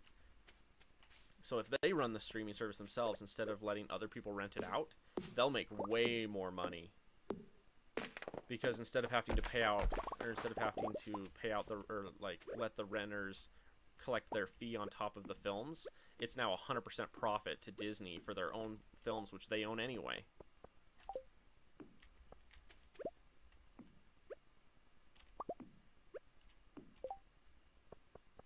There are some concerns where some people think that in the long run, Disney will use it as an excuse to crank up the price and basically monopolize their own market, because they're the only ones that will own their own. They'll be the only company with Disney movies. Will be Disney, which makes sense. As long as they keep their streaming service legit and keep it cheap, oh my gosh, they'll make so much money. If they start to crank it up, though, they'll continue to make money, but they're going to make a lot of people angry, you know. But to a certain extent, if you're that big of a company, you may or may not care. And that's where monopolies become dangerous, is if a company is so huge that they can step on everyone's toes and not care at all. That's where monopolies become dangerous. Mainly because if you think about it, most companies earn, the more customer-centric they can be, and the more concerns that they can address that companies or that their consumers have, the more they can do, the better they do. Nintendo stock is 41,600 roughly, which is crazy. 41,000 what?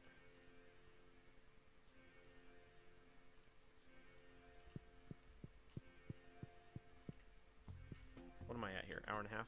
I'm probably gonna hop off the stream here in a minute. Oh, my wife just gave me a bomb. Well, do you know what I have to say to that? Honey. Where's my other kid? What do you mean Nintendo stock is 41,600? Nintendo stock right now is like 40 or 50 bucks a stock. But I'm curious to see what happens with the announce of the new mini Switch. The Switch Portable, they announced it yesterday. Or last night or something like that. I'm curious to see what that does. The one thing I will say about the crops is that you can definitely harvest them quickly.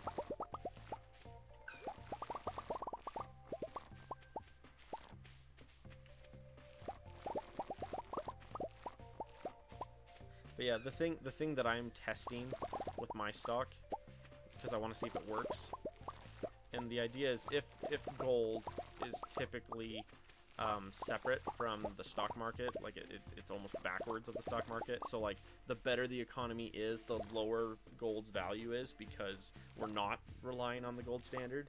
So like the more America's economy grows and does better, gold keeps plummeting in price, and then when the economy crashes, gold skyrockets. So the idea is, the reasoning behind what I'm doing is I want to try investing in gold over time while it's low, and then wait for the next big crash, and then when the next big crash happens, basically sell all the gold, and then turn around and dump it into everything else, which is now low because of the crash. And then basically just use your gold as a it's basically like a slingshot. Is there a certain app or company that I use to do stock? I use the Robinhood app, which is good and bad. It's good from a easy to use, easy to access, easy to look at standpoint. It struggles in the category of being able to quickly access funds. You can add money to it really easily, but pulling money out is slow. So like whatever money you put in, you need to be willing to wait a week to get your money back out. Like you're not going to go, oh crap, I need 10 grand today, and then sell a bunch of stock and then expect to be able to just pull it out of the account. It doesn't work like that. There's a time frame on it. So like that's one negative, is it's hard to access the money. But they don't charge you per transfer or buy, which is where you make money. There's no yeah, see, Demetrius, a friend of mine, found a fish and gave me a bream, so that's cool.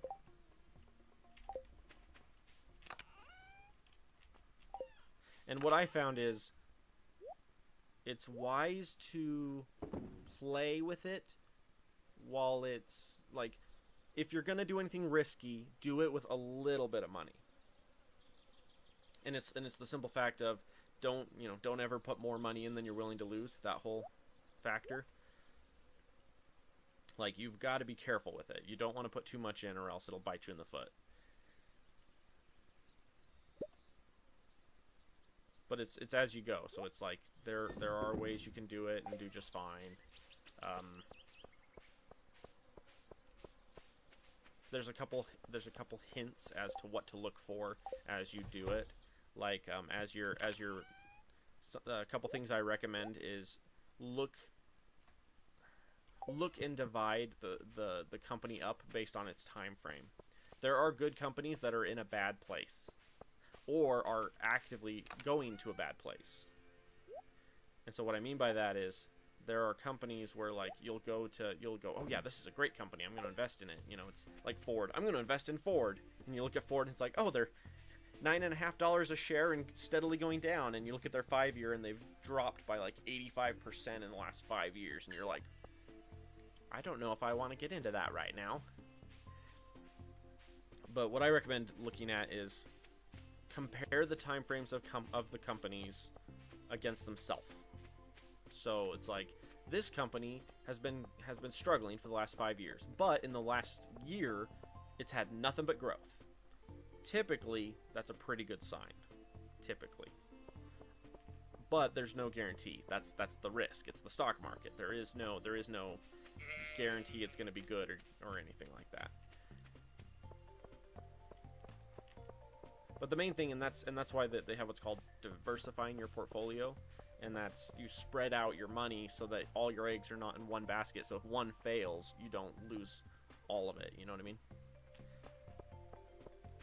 I've found it's wise to find yourself 4 or 5 stock that you really like and that are fairly consistent growing, and follow those ones. And then every time you dump money into the market, dump a little set amount on each one of those. And then you can do whatever you want with the rest. So, like, I do a little bit on Disney each time, a little bit on the dividend stocks each time, and then I'll put a little extra in certain locations. Like, for example, I dump money into Monster. Like, so Monster Energy, I buy a little bit of Monster Energy stock here and there because I like it. They grow pretty well. They don't grow a ton, and there's no dividend, so it's one of those where it's like, eh. Over the course of 10, 20 years, they might do really well, they might not, who knows. But I like the company.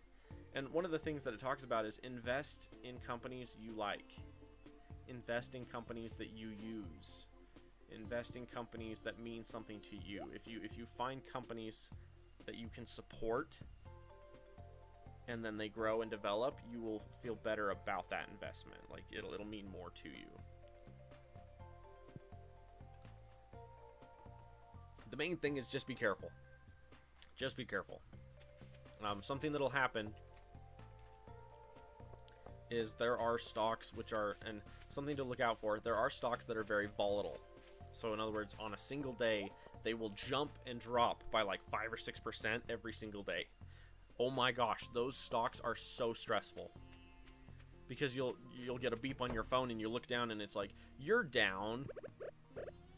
It'll be like, you're down 10% today, and you're like, what? And it's all one stock that just plummeted, and you're like freaking out. You're like, I'm down 50 bucks on one stock. What the heck happened? And then like 2 hours later, it's back. So personally, those kinds of stocks I stay away from, just because they're a heart attack. You know, every couple hours, you get another heart attack from it. They're like, oh, by the way, we just did this again, and you're like.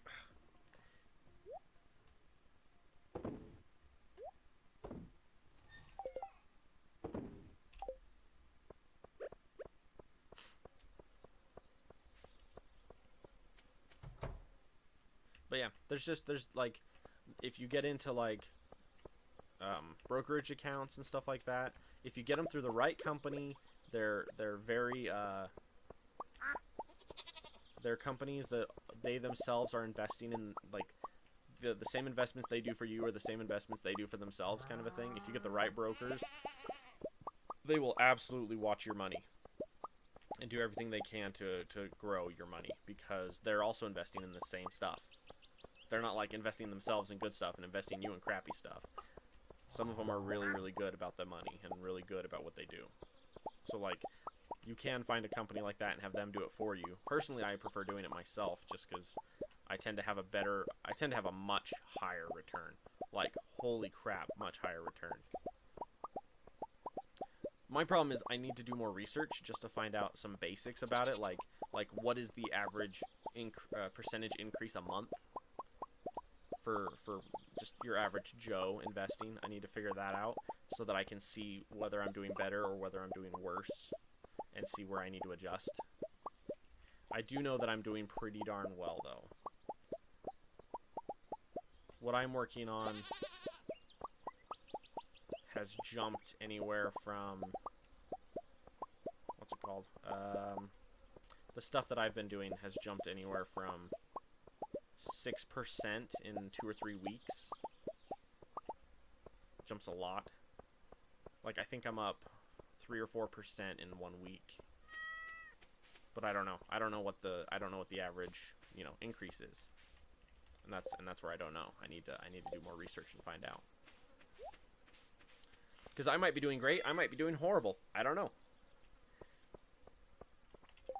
I just know that there are some companies that routinely perform. Like, oh my gosh, do they perform?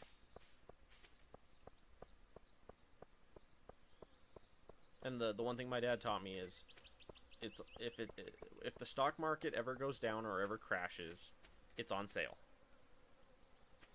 And that's where having a set amount of money put aside out of like a paycheck, like so like a certain percentage of your paycheck is going to go to stock every time, every month or whatever. And that's where if the stock market crashes, you don't go, "Oh no, I'm down 10%."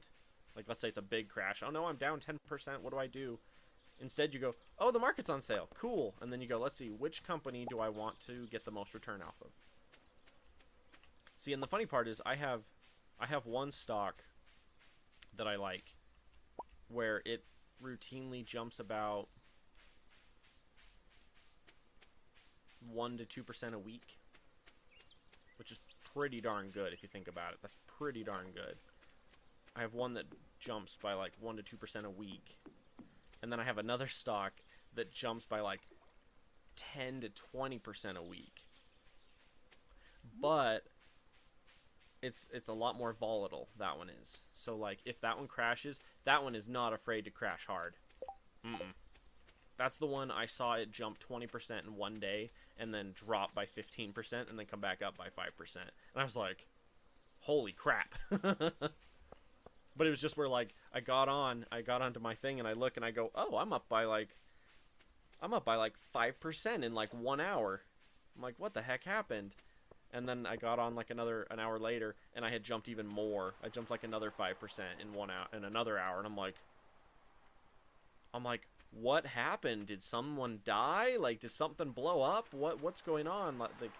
Like, did someone strike gold or oil somewhere? Like, what's happening? Because my one company was just going nuts.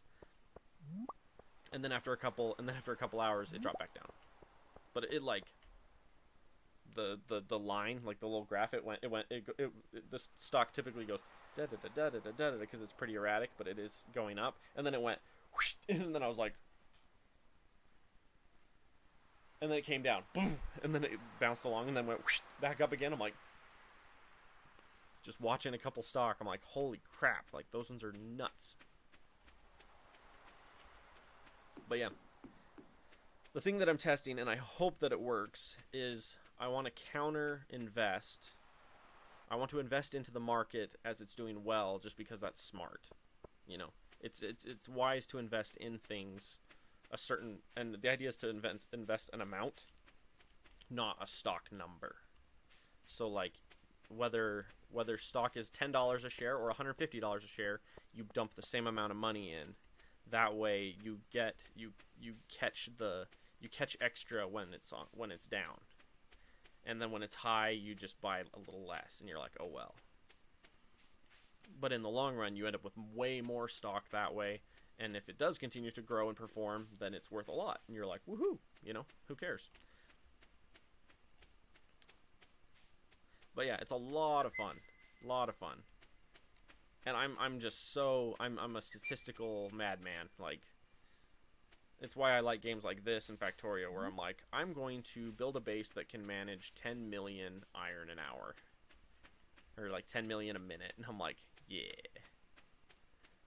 I'm like, this base process is ridiculous amounts of stuff. Mind you, a lot of my factories are still a lot smaller than other people that I know, and that's fine. We all have our different play styles. Oh my gosh, I'm about to hit another 1,000 honey. Totally down with that, I'll tell you that right now.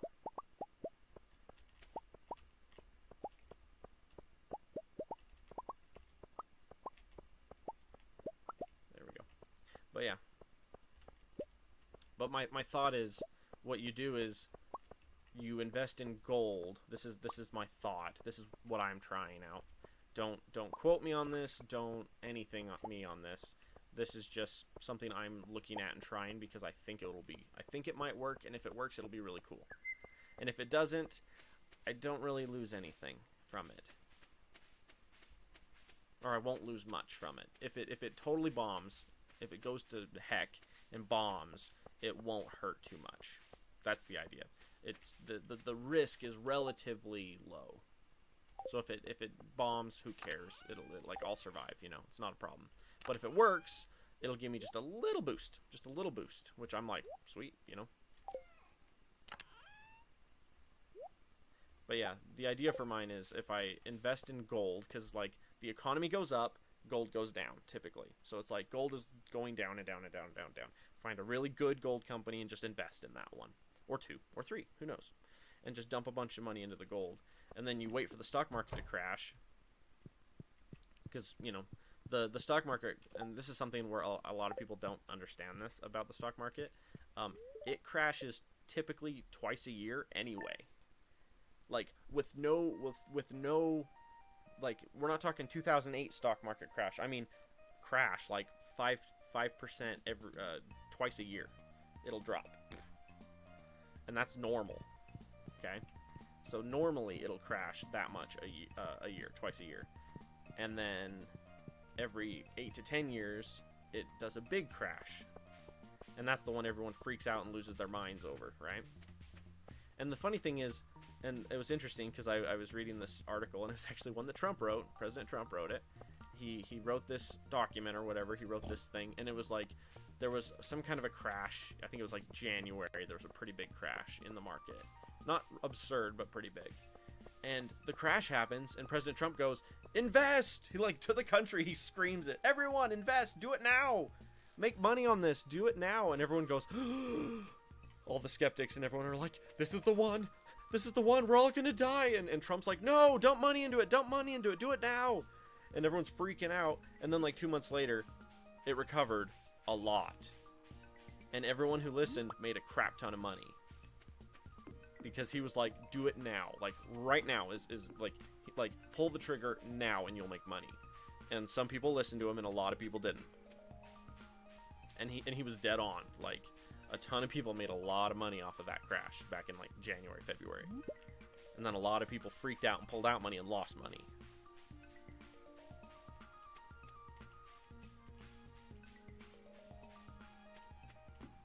But yeah, it's really fascinating. It's really fascinating. I think it's a ton of fun. The whole ordeal, the whole thing, I think is a ton of fun. And I love it. Absolutely love it. Investing is fun. Watching the market is fun. Seeing how companies react to different situations is fun. One of my favorite things is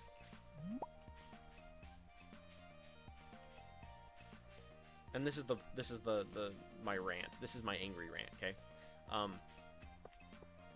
Something that a lot of people don't realize is that the banks are companies. Specifically, and I'm trying to remember what how it works. I know they're slightly different.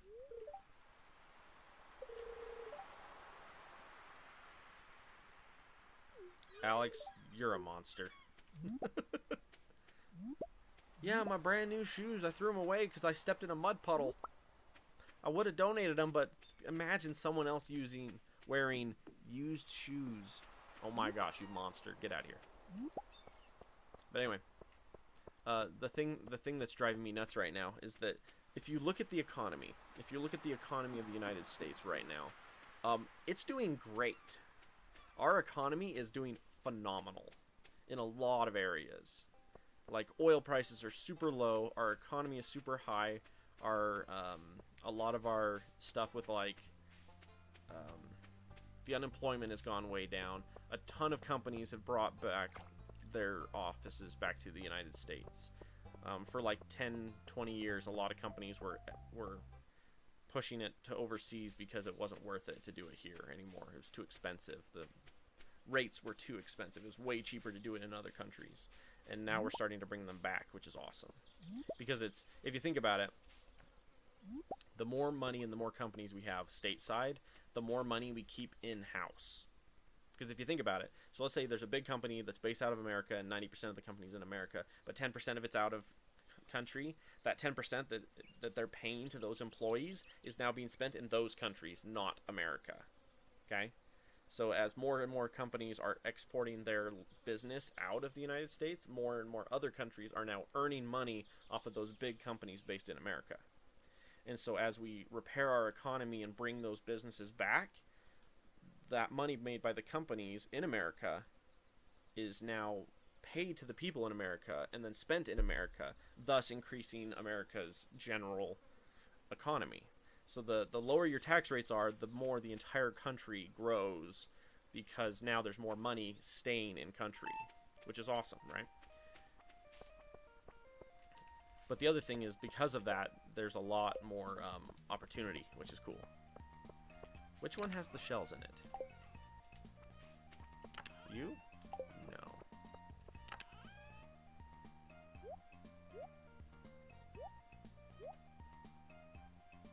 I need to grab one chest and fill it with all of the seeds, and that's it. And then take everything else, and I need to build like 3 or 4 more chests over here, and just take a day and take everything from my entire base and cram it all into those 8 or 9 boxes, and then be ready to sell. But yeah, I'm just curious because I'm new to the whole stock market thing. I've only been doing it for like a month or two, but I am very, very observant, and I'm very statistically driven. So like there's a lot of things where it's like I will absolutely try it and make a huge mistake and be like, abandon ship, you know, like mistakes were made. There's definitely a lot of those. But I learn really quickly from my mistakes most of the time. Nope. And that's where there's a lot of potential fun, where I'm like, I like what's going on, I'm having fun with it, we'll see how it goes, you know. And I'll keep reporting in with you guys and let you know how it's going. As I find more and more things that are working, I'll keep giving you guys insiders and be like, this worked. I tried this and it worked. It was cool.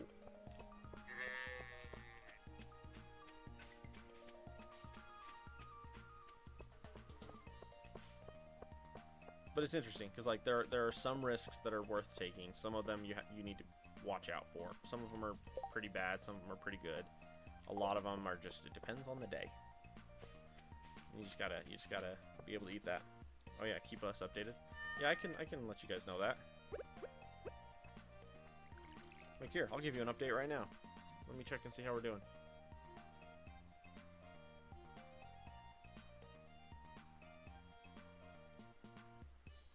My poor phone. I need a new phone. This one's dying. I tried to get a new phone with a new carrier, but the one was horrible. Let's see here. Not a ton of movement today. Oh, it's because a couple of them are doing... Okay, so some of them are up, some of them are down. Yeah, I just... This one's making me worry, and I don't know what to think of it. Here, let's go over a 1-year period. Okay. Okay, so something to consider when you're looking at stocks is look at the graph and look at the amount it's changed, okay? So, like, it'll be like, oh my gosh, 10%.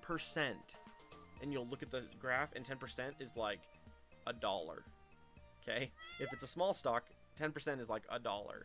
If it's a big stock, $1 might be like 0.33%, or 0.03%, okay? Keep that in mind when you're looking. And that's the big one, is like, you'll look at like, so for example, like I'm looking at General Electric right now. Over the last 5 years, they're down 60%. 60% for them is 15 bucks. So $25 was their high 5 years ago. And right now they're sitting at about 10 bucks.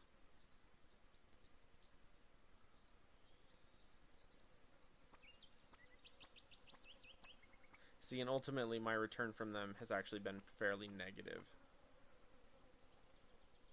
Which is interesting. I'm trying to decide how much I want to put into them. I'm trying to decide if I want to continue to invest in them or pull out and put it somewhere else. Problem is, at the moment, I could still pull out right now and not really lose anything, technically.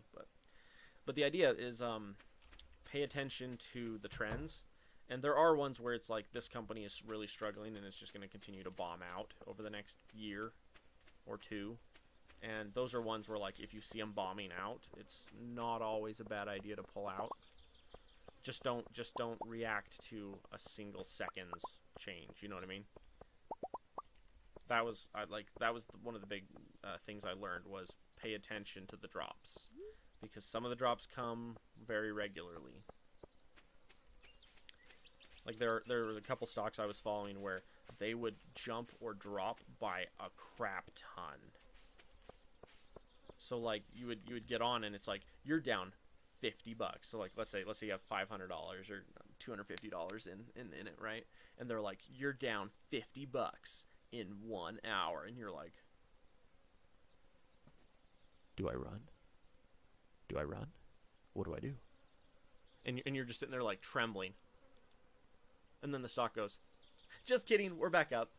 And you're like, I hate you. You know what I mean? You're like, I don't like you. You're a jerk. An interesting thing, though, because I was looking at a company, I was reading an article, stock market article, and they were talking about dividend stocks, and how dividend, the concept of a dividend is a double-edged sword. The higher the dividend of a company is, the more return you get back from it, but the more return you get back from it is more money that they are not reinvesting back into the company. So it takes money to grow a company. Thus why stocks can be so valuable. The more... Hang on, my kids are going to bed. Really? You guys go to bed at 7 o'clock? Well, bless your hearts. Love you both. But yeah, the more money a company pays out in dividends, the less money they have to reintegrate into their own systems and grow their own company. So like, it's a double-edged sword. And so typically it's like, you want to find ones that are either so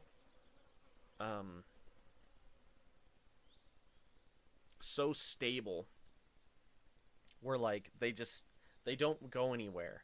They don't go up, they don't go down, they don't go up, they don't go down, they just flatline. But they have a dividend of like 9%, and you're like, yay! And you're looking over 5 years, they've done nothing. They haven't gone up, they haven't gone down, but they're paying out 10% interest, and you're like, yes! 10% on dividends, woohoo! And so like ones like that, it's like, those are ones that I like. Those are ones that I look at and I go, I think that's where I might put some money right there, you know? Any more honey before I go to bed? I don't see any. Okay. I love the honey farm. Oh. I'm literally just more sap. Okay, so let's see here. I need tappers, because I wanna heavily invest in the honey. I need copper. Okay. I have copper. I have like 1,000 copper in my chest. I need to start smelting that. Over the course of the day, I need to just go nuts with it. Is it this one? Nope. Is it this one? Well, I have 9 bars. This is not it. Where is all my copper? There's no copper there. There's no chest there. Is it outside? I have a chest somewhere with like 1,000 copper in it. 1,000 copper ore. Nope. Oh, nope, nope. This one. No. I'm very confused now. I didn't do anything with it. Where'd it go? That's a problem. I have 1,000 copper, and I don't know where it's at. I don't know where it went. And there's no chests over here, huh? There's just this one here. And it's not there. What the crap? Well, that's mind-boggling. Pardon me, kitty. Pardon me, kitty. Pardon me, kitty. Yeah, and there's no more chests up there. There's no chest downstairs. I don't know what happened. I have a crap ton of copper, and I don't know where it went. Oh my gosh. Is it gone? Oh my gosh, it might be gone.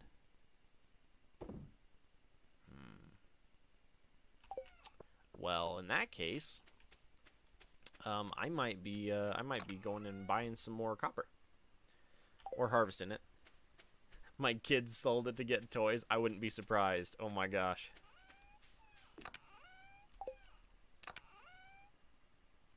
Yeah, I legit don't know where it went. I don't know. Well, we'll take care of it in the morning. I'll have to go. I'll probably end up going to Flint and just buying a crap ton of copper. I'm at the point now where it's more worth my time to just go buy it than it is to go mine it. Just because, like, my time is so valuable. Like, for example, funny fact, someone did the math on it. I'm trying to remember who it was. I think it was Bill Gates. Was it Bill Gates? I think it was Bill Gates. Where there was a point where if he was... Ooh, cherry bomb from Kent. Thanks, man. I think it was Bill Gates. Where there was a time... This was years ago. Like, I was in high school when they did the math on this. And they were like, if Bill Gates was walking down the street and saw a $100 bill on the ground, it would not be worth his time to bend over and pick it up. Like, his time is so valuable because he was making like hundreds or thousands of dollars an hour from his growth and from his, you know, his companies, that it was like, it was not worth his time. His time was worth more than that. Like, that's how much money an hour he was making, which is cool. The concept is really cool. It's like, whoa. Mind you, if I know anything about businessmen, he would have absolutely bent over and picked it up. And that's because you don't get rich by making stupid mistakes. Like, you don't... Like, you become successful, you don't become impractical at that point. You have to stay practical, you have to stay smart, you have to keep thinking.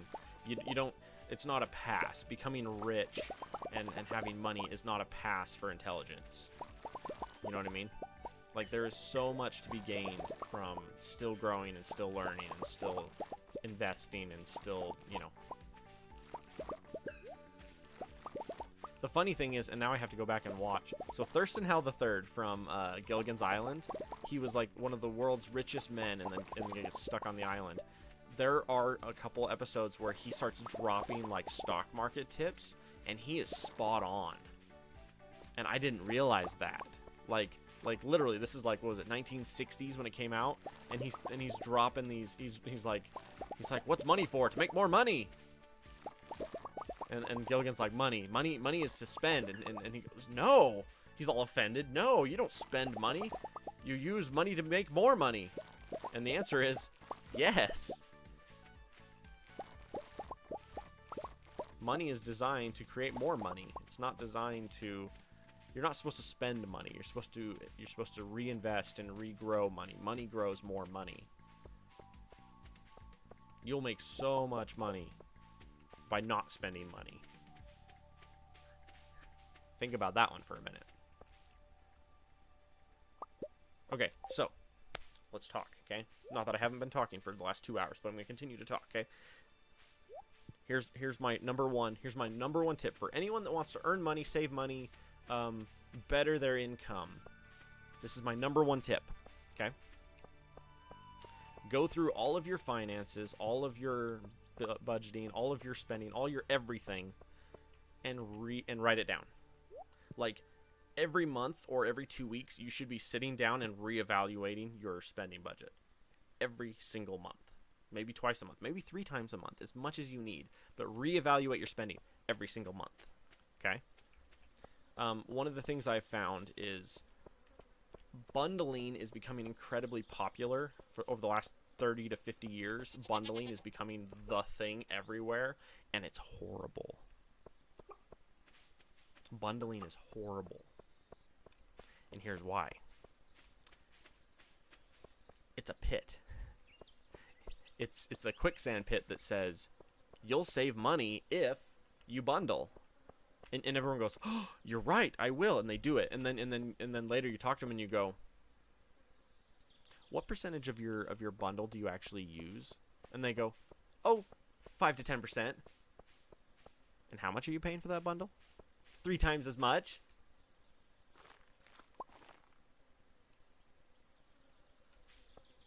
So for example, my cell phone. Okay. A year ago, my cell phone bill was, or 2 years ago actually, 2 years ago, my cell phone bill was $85 a month for just me. My wife's was $85 a month. We were spending $160 every month on 2 cell phones. Okay? I got onto my phone and I checked my data usage.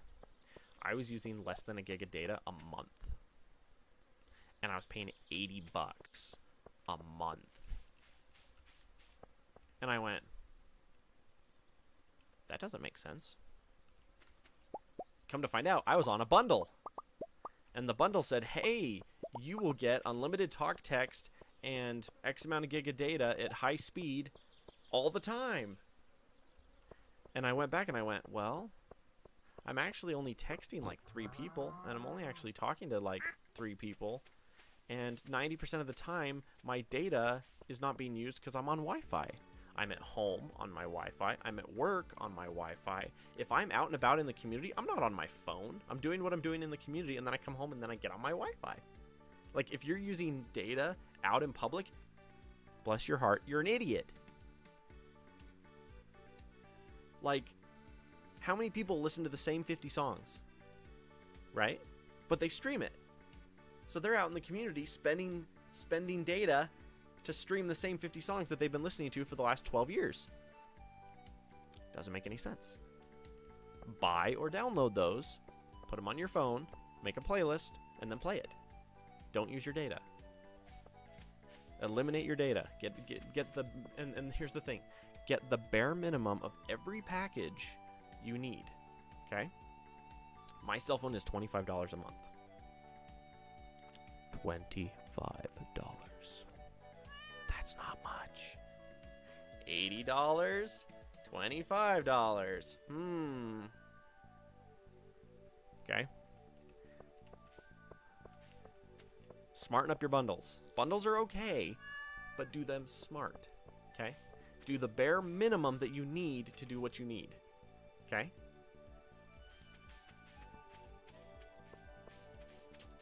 One of the things I'm absolutely terrified for the United States right now, just because of the way our companies or our place is designed, is everyone is going HD, 4K, everything, but our internet is not upgrading. Internet's expensive. Okay, so internet, okay? So cell phone. Downgrade your phone to the bare minimum you need, okay? And then do that. That's the number one thing. Do that. That's smart, okay? If you do that, you'll save a lot of money. I'm saving over $50 a month on just my phone. Okay, so $50 a month goes a long way. You know, $50 is a lot of money. That's multiple times eating out. That's filling up my car once. Or twice, 1.5 times, right? That's enough for me to go buy things that I need for the house, fix things up. Like, $50 is a lot of money. It is a lot of money, okay? So, cell phone bills down. Okay, so let's go insurance. Bundled my insurance for my cars and everything. $150. That's the minimum I could get. 135 or something like that. It's like $120, $130 for my insurance, okay? So that's my car, my wife's car, our house. Okay? That's those 3.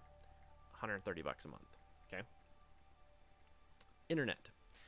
Internet around my area typically runs for somewhere between $50 and $150 a month for internet. Okay? I waited for a promo deal where they said, hey, we're doing a if you sign on bonus, you can have your phone be X amount of dollars a month. Okay? And I went, woohoo, and I did it. Okay? Oh, I was supposed to go get copper today, and I didn't. Dang it. I'll have to remember to do that tomorrow. Remind me tomorrow to go get copper, okay? So the internet, I waited for a deal where they said, hey, we'll let you have, and basically mine has no, they said there's a cap on it, but I will never reach it, is what they told me. And I went, try me, and I haven't. And I'm like, I was impressed. I was like, wow.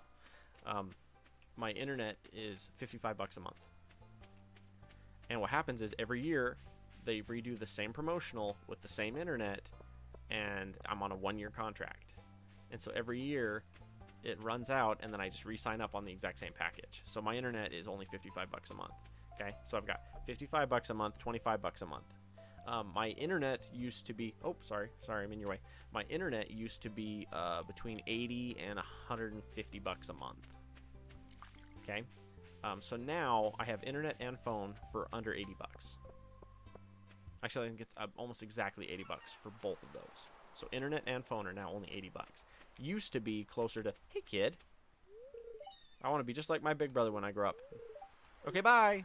All right, not a bad thing to be just like your brother when you grow up. But anyway, so it's like, so now those two bills are down to $80 a month combined instead of almost $300 a month for those two, right? So that's 60, almost 70% cut in those two. So now I have $200 a month more. Right? Cool. All right. Food. Go look at your fridge right now. How much food is in your fridge that you're not going to eat?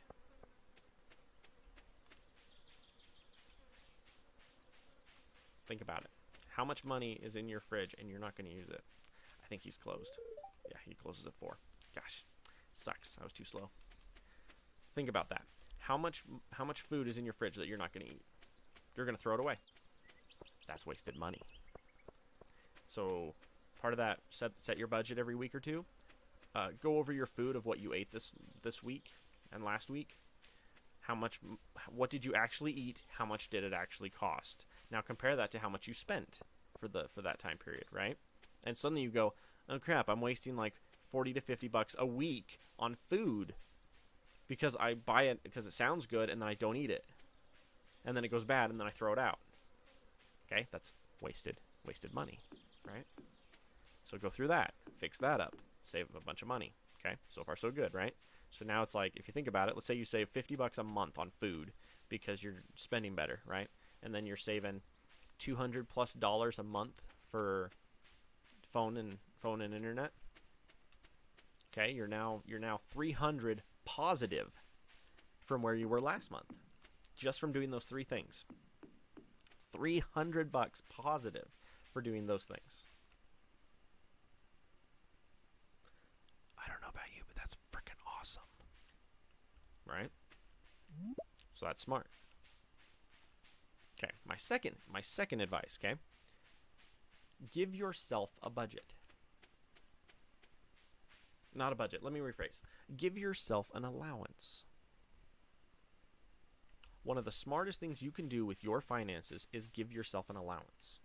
As an adult, give yourself an allowance. This isn't you're living in your mom's basement and your mom has an allowance when you take out the trash. No, this is you're a grown ass person and you are earning and you're like making money and you give yourself an allowance. Okay? I'll tell you right now, my allowance is $300 a month. Do I always spend it? No. Have I, on occasion, gone to the full 300? You can bet your boots I have. But my allowance is $300. And if I get to the 300 mark for this month, I'm done. No more.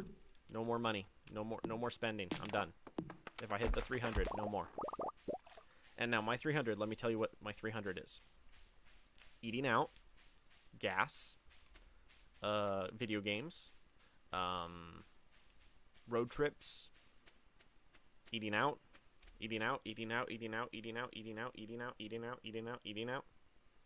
right? Video games, right? But there's a budget. I haven't bought the Borderlands 3 yet. I haven't bought Ghost Recon Breakpoint yet because I'm at my budget. I'm out of allowance money. I can't spend anymore. I have to wait till next month. Do I want them? You can bet your boots I do. Will I play the heck out of them? You can bet your boots I will. But I already spent. I'm already at my 300. I won't have my 300 again for 3 weeks or 2 weeks until I get paid again. Okay. I need to. I need this to tell me where. Here's the kicker. Okay. If you want to make / save a crap ton of money, the secret is to budget in a way that you can earn and save money without it getting in the way. Okay? And this is what I mean. If you budget to where, so like, for example, well, I'm making $2,000 a month. So if I'm making $2,000 a month, then that means, and my rent is $800, then that means I still have an extra $500 that I can put towards a brand new Beamer. So I can be paying $500 a month for a brand new Beamer. Don't buy a brand new Beamer. Oh, car advice. If you're ever going to buy a car, get one right off of a lease. If you want a brand new car, get a car that just came back from a lease. That is absolutely the highest bang for buck vehicle that you can get. It'll have 30,000 miles on it, and it'll be down 30 to 40% of its retail price. It's a 3-year-old vehicle, and it's down by 30 to 40% of its total price, and it's barely been used. Like, the absolute best value to get a vehicle at is right off of a lease. One that just came back. That is the best value that I've ever found on a vehicle. And it's because the second the first driver drives it off the lot, a certain percentage of the value of that vehicle plummets. The second they put the keys in the ignition and roll it off of the curb, the value of that vehicle just plummeted by like, it's like 20% the second they drive it off the lot. Okay? So think about that. And so then they then eat up and destroy a certain percentage of the value of that vehicle over a very, very short period of time. Okay? And so then when they bring it back, the value of that vehicle has plummeted, but it's still brand new. It's 3 years old, 30,000 miles on it. Brand new vehicle, and you're going to get it for 40% off.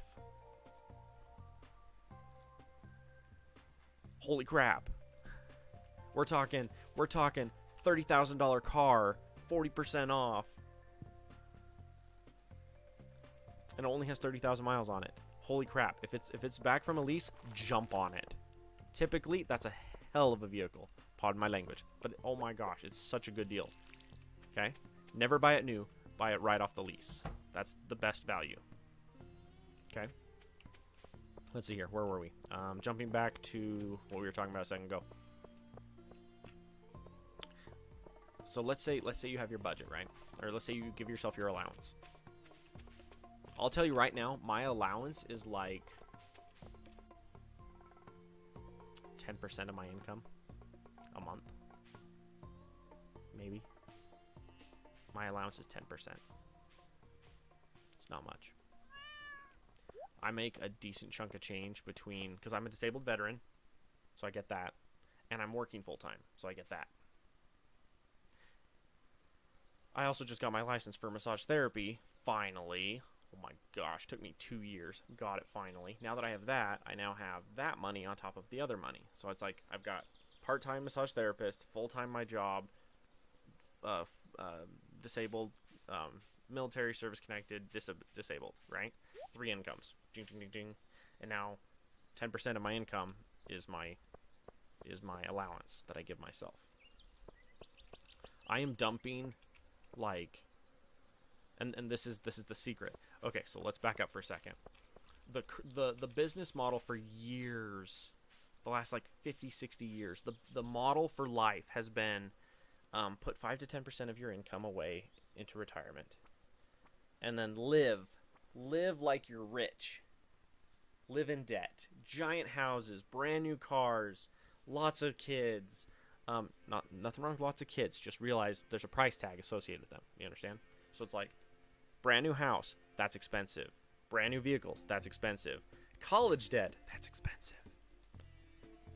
Right? So there's all these things where it's like you have to have this, you have to have this, you have to have this. There's a whole list of things you have to be acceptable, right? And they all have a price tag associated with them.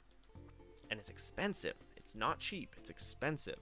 And so what we do is we spend the first half, 3/4 of our lives living in debt, and then at the end of that, we pray that somehow that we put enough into SSI or retirement through like a company, a 401k through a company. We pray there's enough that we'll be able to live off of that for the last 10, 15 years of our lives. That's been the business model. That has been the life model for the last, oh golly, 60 years, right? And on top of that, they're talking about raising the retirement age to 70. The average life expectancy is like 85 or 82, 80, 85, 82. It's not very high, right? From birth to age of 18, it costs about $250,000. From birth to age of 18, it costs about $250,000. Are you talking about per kid to raise? Because I'll tell you right now, if you put, there's a kitty. Hi, kitty. Hello, my love. His brother's been asleep on the chair right here next to me, and he's been upstairs. He finally came down and found me. Because the funny thing is, in theory, if you put 10 grand into the correct market, either stock market or brokerage or whatever, if you put the correct amount of money into an account on the day your child was born, let's say you put 10 grand into an account the day they were born, and you put in the right account, by the time they're 40, they can retire a millionaire from 10 grand. That's you deposit 10 grand into this account and leave it for 30 years, and they retire a millionaire. It's like 1.1 million over the course of 30 years or something like that. Is that what it is? Or by 50? What is it? Hang on, I got it. Hang on.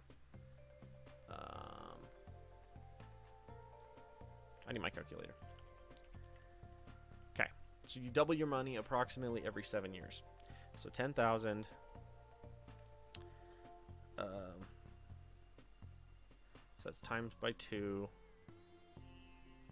Times by 2. Times by 2. So that's 777. That's 21. Okay. Times by 2. Okay. That's okay. And then times by 2. And then times by 2. Okay. So, okay. Yeah, I was off. Pardon me. If you deposited 10 grand into the bank at birth, okay, at 40, they have $640,000 in the bank, or in stock market. If you dump 10 grand at birth on your child into the account and leave it until they're 40, they'll have $250,000. Ready for this? One more 7 year times 2, 1.2 million by, okay, how many was that? 6 or 7? 749. Yeah, so by the time they're 50, if you drop 10 grand into this account, or into one of these accounts at birth for your child, by the time they are 50, they'll have 1.2 million in the bank. That's you not putting any additional money in. That's a one-time investment of 10 grand and wait 50 years. That's what 10 grand is worth in 50 years. If you invest it and leave it. Interesting. Now the secret is, if you want to be wealthier earlier, is you increase your input, right? The more money you put into it earlier, the more it's worth later. Okay? And so here's the new thing that people are doing. The new thing is you live like you're poor. Okay? So you go to college, get a degree, get a job. You put 80% of your income into retirement and put 20% and live off of 10, 15, 20%. So you learn to live off of 10, 20% of your income, and you dump 80% of your income into retirement. And do you know what happens? You retire in 20 years or 15 years, right? So let's say, for example, 80 grand. Let's say you're making 80,000 a year. Let's say you went to college, you did everything you were supposed to, you got 80,000 a year, right?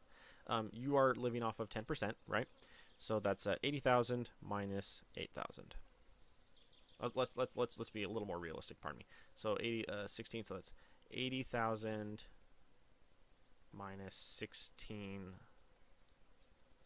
grand. Okay, $64,000 you're investing. Okay, ready for this? Times it by 2. This is if you had just the 64 grand. Okay, this is 1 year or 1 7-year cycle. Okay, 128,000. Cycle 2. Whoa, that was not what I meant to do. How do I back up one? 64,000 times 2 times 2 times 2. Okay. If you put $50,000, 54,000. So this is 1 year of your 80%. Okay. So let's say you're making 80 grand a year, right? You went to college, you did what you were supposed to, you got your degree, right? You're living in a trailer for a year. 1 year. This is the funny part. This is 1 year. For 1 year, you put $56,000 or $64,000 into the bank once, and then leave it for 21 years, 3 cycles, 21 years. That's $500,000 from one deposit. So that's if you did it for 1 year. Okay. So let's say you did it for 2 years, or let's say you did it every year for 10 years. Okay. So that'd be, or even 7 years. So that'd be 64. Let's go clear. This is without the interest, without the other blah, blah, blah, blah. Okay, so this is 64,000. Let's say you did that for 7 years, okay? Times it by 7. Okay, that's $500,000 right there. Times it by 2. In 7 years, you're at 900 grand. Times it by 2. 1.7 million. So let's say you're making 80 grand a year, and you put 80% of that into good, smart investments for 7 years. In 14 years, you retire a millionaire. So let's say you graduate at 23, 24, okay? And for 7 years, you deposit 80% of your income into retirement, and you do that for 7 years of income. And that's the funny part. 7 years of income, you do that and dump it in and dump it in and dump it in, dump it in, dump it in. And then at that point, if you stop and don't put any more money in, and then you say, okay, now I'm going to live off my 80, now I'm going to live off my 100% or whatever, right? At that point, and you just let this sit, 14 years later, you still have 1.8 million. This is if you put 80% of your income in for 7 years. In 14 years, you retire with 2 million. Not bad, right? And here's the funny part. That 1.8 million times that by 2. In 21 years, you're at 3.5 million. Let's say you go another 7.1 million. So if you put what is that, 28 years? So let's say you put 80% of your income. Let's say you're making 80 grand a year, and you put 80% of that into the stock or into good investments, smart investments, and you do that for 7 years. In 28 years, but by that time you'll probably get so used to living off such little amount of money. That's the secret. That's the other side of the coin, Nate. How much money do you actually need to live on? Do the math on just that. My living expenses, if you add up me and my wife and all of our expenses, it's like $2 grand a month. 2.5 grand a month that we actually need. That's food. Well, mind you, we have this is not a perfect budget. Okay, my wife and I's budget is not perfect. We still spend too much money on food. We still spend too much money on utilities. We still spend too much money on maintenance. Okay, because we're still figuring that out, right? So, ready for this? Let's say you're earning, let's say you took out, see, now here's the funny one. Okay, so let's clear this. Bloop. All right, now let's say we're doing a dividend stock, okay? We're going to do just a dividend stock, okay? Let's say your dividend is, you can typically find between 5 and 8% pretty easily, okay? So 5 to 8%. Let's say you're earning 10% a year. Let's say you're earning 10% a year on your dividend stocks, okay? And you want $2,000. Okay, so $2,000 a month. That's math. $2,000 a month times that by 12. Okay, is 24,000, and that's 10%.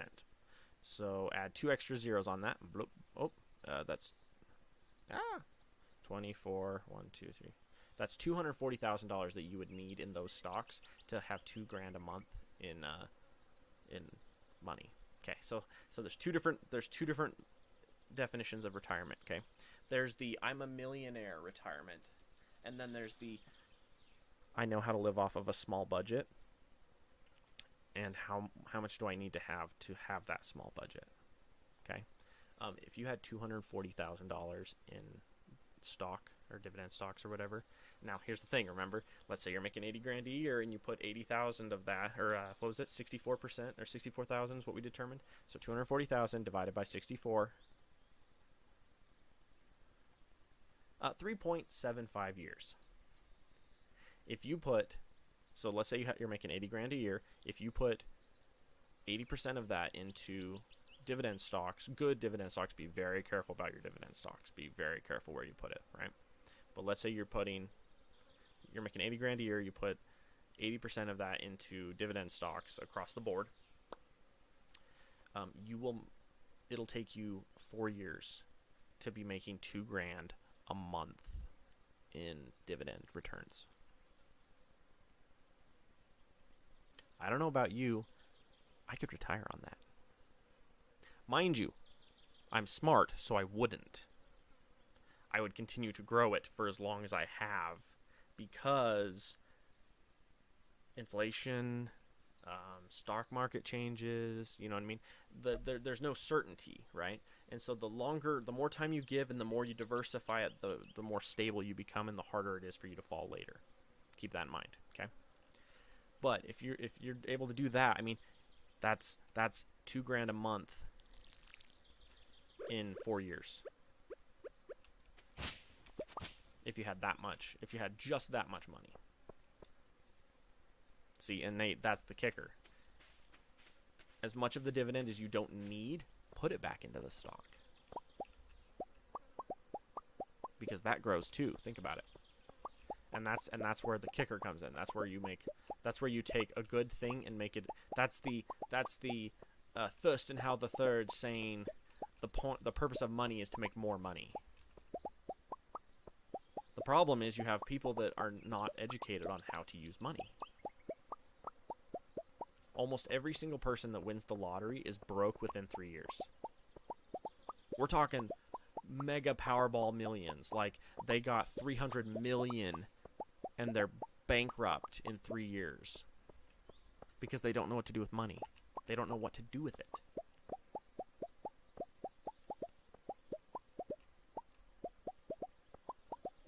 See, and that's the thing. People don't know what to do with money. Money is incredibly powerful, and if you know how to use it, it's very easy. The hardest part, and here's an interesting fact. So there's this group I watch, right?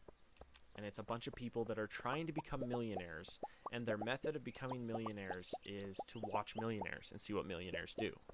So they're trying to pattern their lives and pattern their behaviors based on millionaires that they see. They posted a picture and went, "This is the most profound thing I've ever seen." And I looked at it, and it was a picture of the owner of Google sitting next to the owner of owner of Google, owner of Amazon, owner of Microsoft, all sitting next to each other, okay? All of them were wearing like $10 t-shirts from Walmart. Like, their entire wardrobe was probably 50 bucks. So their shirt, their pants, their underwear, their belt, their shoes, they were probably wearing $100 worth of clothes. That's it. Do you know what they weren't wearing? Gucci, Nike. And so one of these guys that watches these groups goes, he steps back and goes, now hang on a second. These guys are millionaires and they're dressed like they're poor. And he says that. They dress like they're poor. And everyone went, well, what defines you as rich? That was the biggest line that came from that is, well, what do you consider rich? Do you consider rich being having so much money that you're stupid with it? Because I'll tell you right now, there are movie stars in Hollywood that are making $8 million a year and are in debt. An $8 million a year budget and they're in debt. They see more money in 1 year than you see in 30 years, and they're in debt. Debt. How does that work? How does that work? How do you do that? How do you have that much money and be in debt? How does that work? It's very simple. It's a very simple thing. It's called, you don't have any budgeting skills. You don't know what to do with money. You forget that money has a job that it does, and it's very good at its job. Or you can be it's the budgeting. They're driving $100,000 sports cars. They're buying $7 million mansions or $50 million mansions. They're eating out at places where it's $300 a plate. And guess what? They're failing.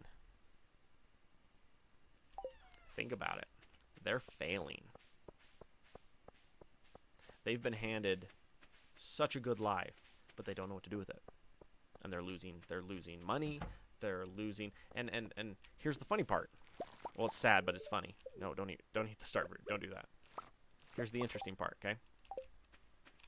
How many movie stars and I've never actually pulled Cactus out. That's new. How many movie stars and famous what do you call them? How many movie stars and like famous actors and singers and stuff commit suicide? They have everything that life has to offer on their plate, and yet they commit suicide from depression. Why is that? We're talking millionaires when it comes to like you look them up on, you IMDb them or whatever, you look them up on their value, and it's like they're millionaires, and yet they commit suicide from depression. Why is what?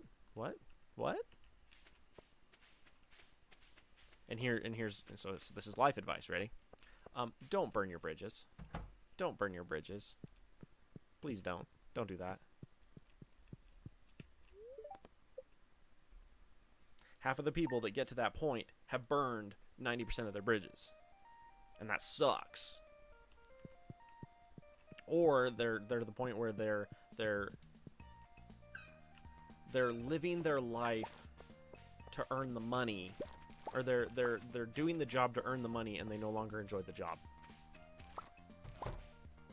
So they're taking crappy roles that they don't like because they need the money. So that's fascinating and interesting, right? Dang it. Sorry, I'm getting to that point where I have so much crap that I don't know what to do with it. Oh, I have a ton of that. Yeah, that's right. Hang on. Oh my gosh, you guys. I mean, your patterns of harvesting are very crooked, but that's okay. Okay, I need to dump like that one and that one and that one and that one and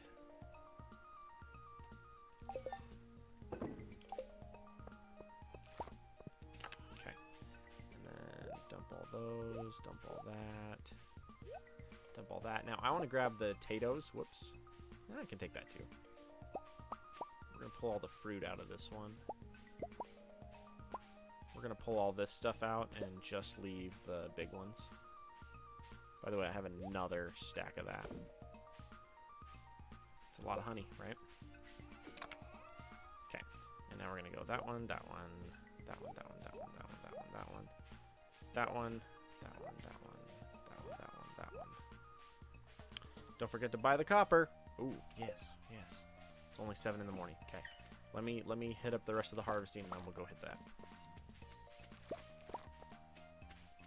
It's a funny story, right?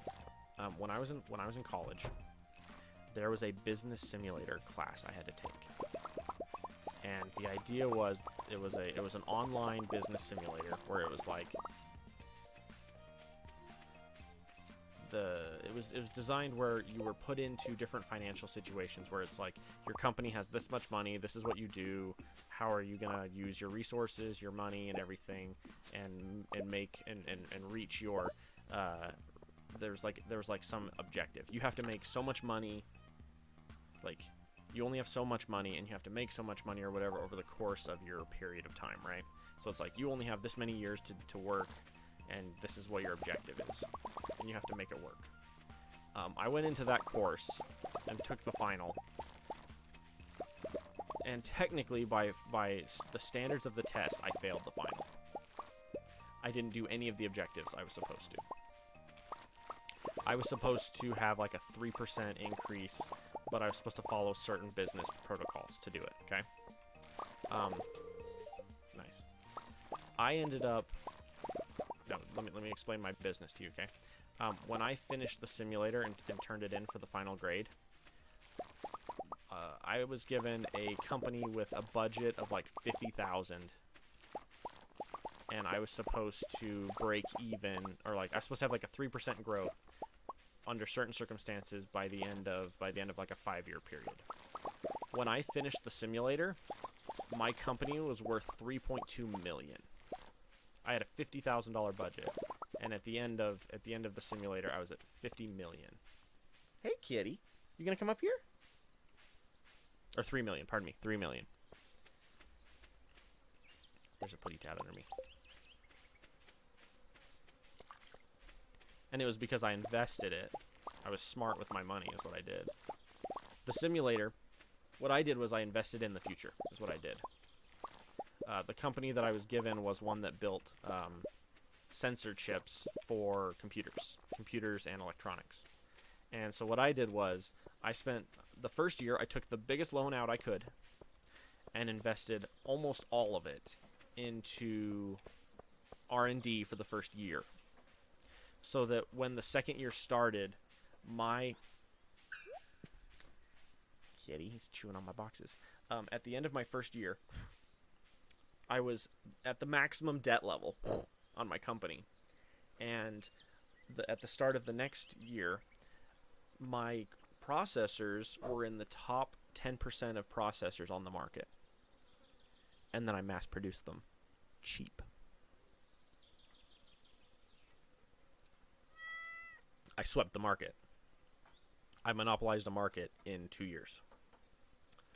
By the 5-year mark, I owned the market.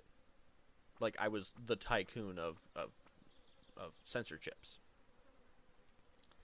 And it was awesome. It was great because I finished that test and I turned it in to the teacher. Like, the teacher looked at it and it's like, you know, fail. And the teacher goes, oh, that's too bad. Looks at my test and goes, he goes, holy crap, that was a lot of money.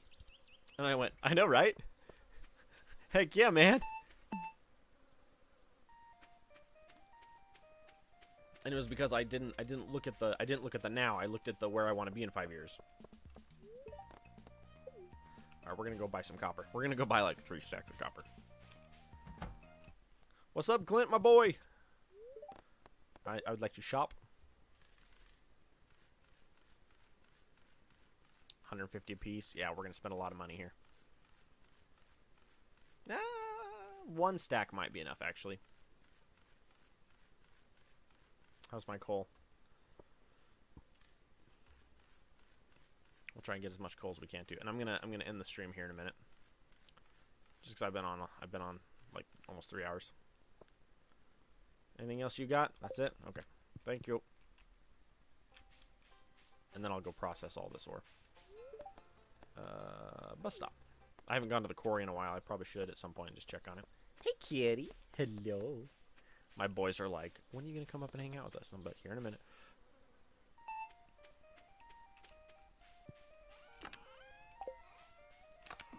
Not that one. This one.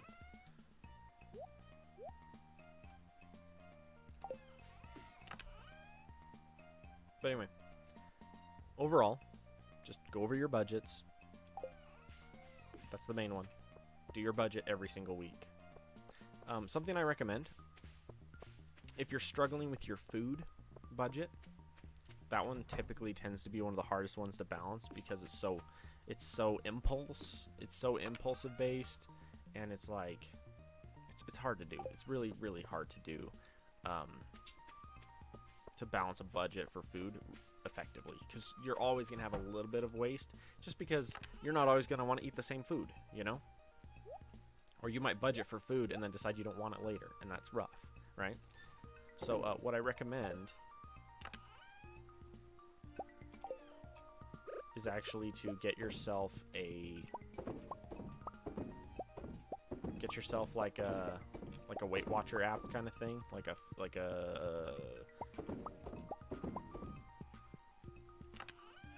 get yourself like a Weight Watcher kind of app thing where like you can keep track of your spent, you can keep track of like how much food you're eating and stuff, and use that as part of your budgeting tool. Because if you get the right ones, they will give you if you get the right one of those apps, it'll tell you what you bought for the month.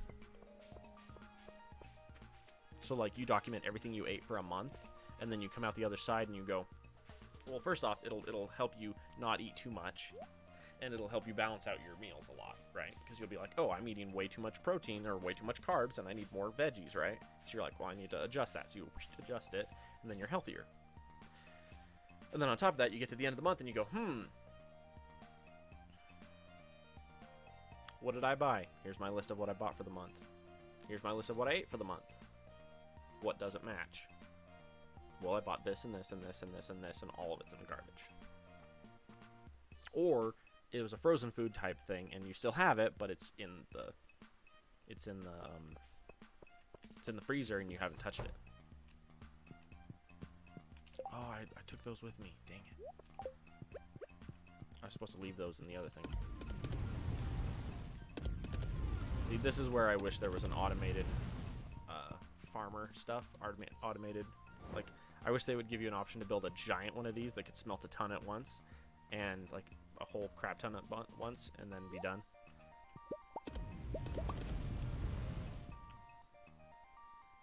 But yeah.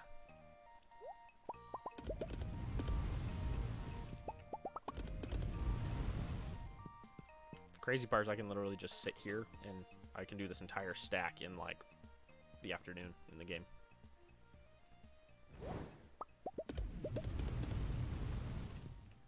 But yeah, that's like the biggest things. Your budget.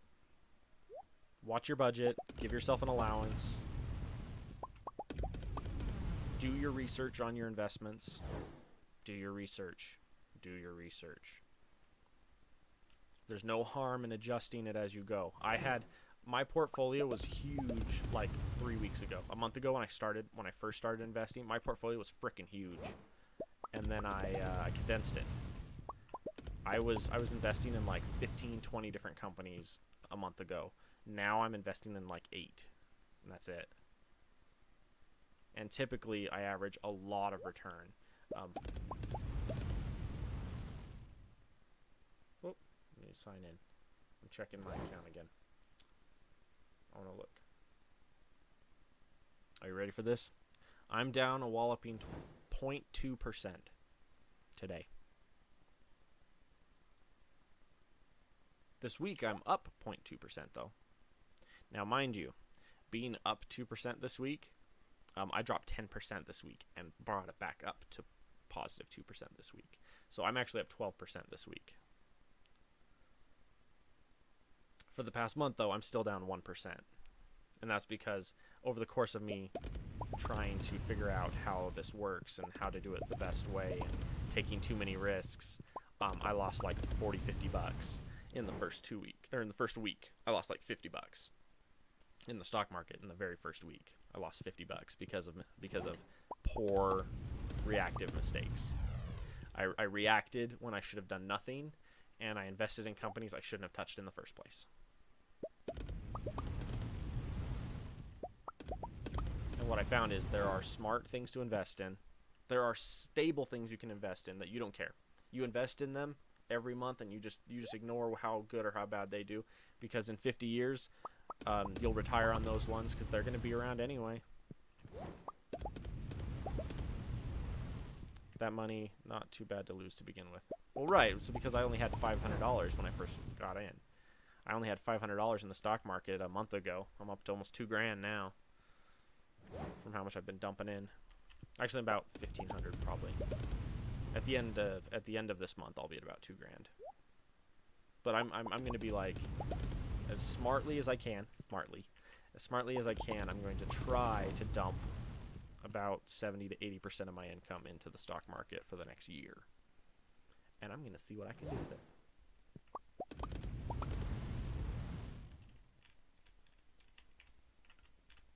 And I'm running a couple different strategies, and I'll let you know what kind of results I got from it.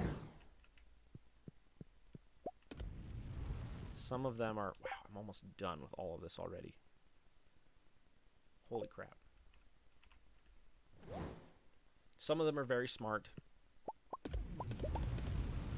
The big ones I'm excited for is, so July 25th is the first, so July 25th, every quarter, the ones that pay out a dividend pay it out, and this quarter runs out, or ends on July 25th, typically, so all the dividends will be paid out here in like 2 weeks. And so all the companies that I have dividends in, I'm excited for, because I want to see what I get back. I know what I have in them, and I want to see what the return is, and see how it does.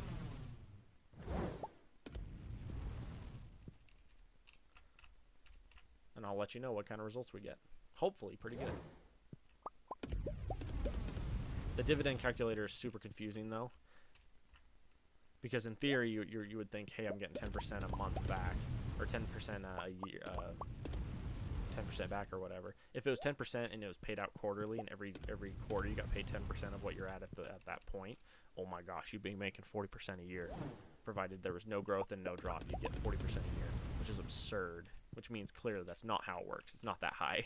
Most of them talk about it being close to approximately 10 to 11% a year in actual returns, but I don't know what that means on a higher return. Now, what is my breakdown on dividend compared to non-dividend? Oh, and I'm out. One sec.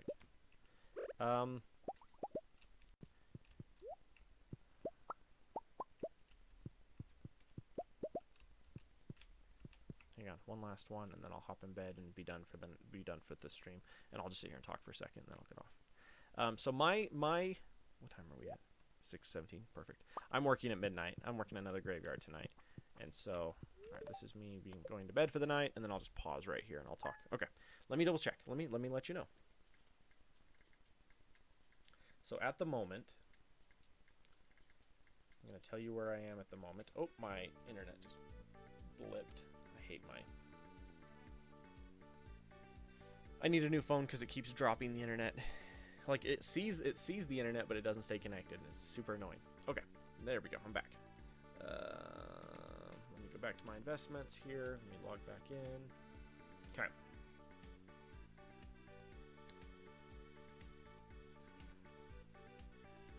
I need equity. Okay.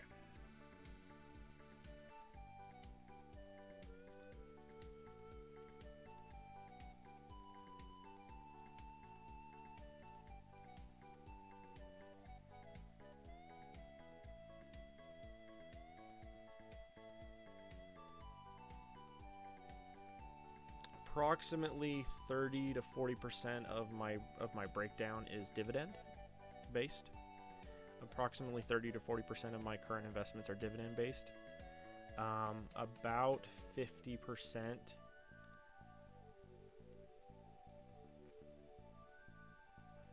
So 30 to 40 is dividend. Another 30 to 40 is long-term big company investments, so like Disney, Monster, ones like that just grow forever. You know, they'll be around forever and they just grow forever because they're big in their fields. They are their field. So probably 30 to 40 is just big company long-term. 30 to 40 is dividend, and then the rest is dun dun dun dun, gold. Yeah, buddy. And the plan, I think right now I'm at about 10. Yeah, I'm at like exactly 10% gold right now. And my idea behind the gold, which is and this is what I'm testing, and I'm going to test it over the next 10 years, next year and then 10 years and see what it does, is in theory, if we have another big crash in the near future, what'll happen is I'll have about,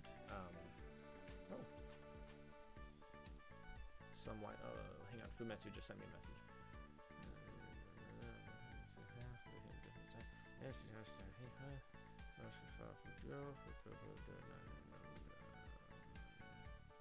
That's not bad. Yeah, Fumetsu messaged me basically saying that there are some life insurance policies that will do basically a dividend payout as you go, where when you hit a certain age or a certain level of disability, they start to pay you back out as part of your life insurance claim. And he said that can be another good option as well, to look at life insurance policies and see which ones have that kind of an option. And some of them I'm sure will have a really great option. Some of them may have an okay option. Just farm around and see what you can find. And ultimately just find what's really good for you. I'm down a whopping $2 today. Darn. Which is funny because I was up $25 today. This is that I have one stock that just goes woo and then whoop and then woo. That one. Yeah, that one stock jumped by like 15%, 20% between yesterday and today and then dropped. It went erratic and then dropped. But it's one that has been consistently going up for the last year. And it's a long-term one that is very valuable. So, but anyway, so yeah, what my plan is I'm trying to save up a bunch in gold, because in theory, if we have a market crash, a big one, the market will crash, everything will be down. Gold will almost always go up. I think they said 80% of the time in all the stock markets in the last 200 years, like 80% of the stock market crashes have gold go up. There's been like 2 out of the 8 or 9 stock market crashes that have big ones that have happened in the last 200 years or whatever. All but 2, gold went way up. And so what I'm doing is I'm investing in a gold company, and their stock has been going nuts lately. So I'm investing in them on the side, so 10% goes to them. And then the idea is if we ever have a huge crash where they skyrocket and everyone else plummets, when we hit the epitome of high for them, I'll sell it, all but one. That way I know which one it is so I can buy more later.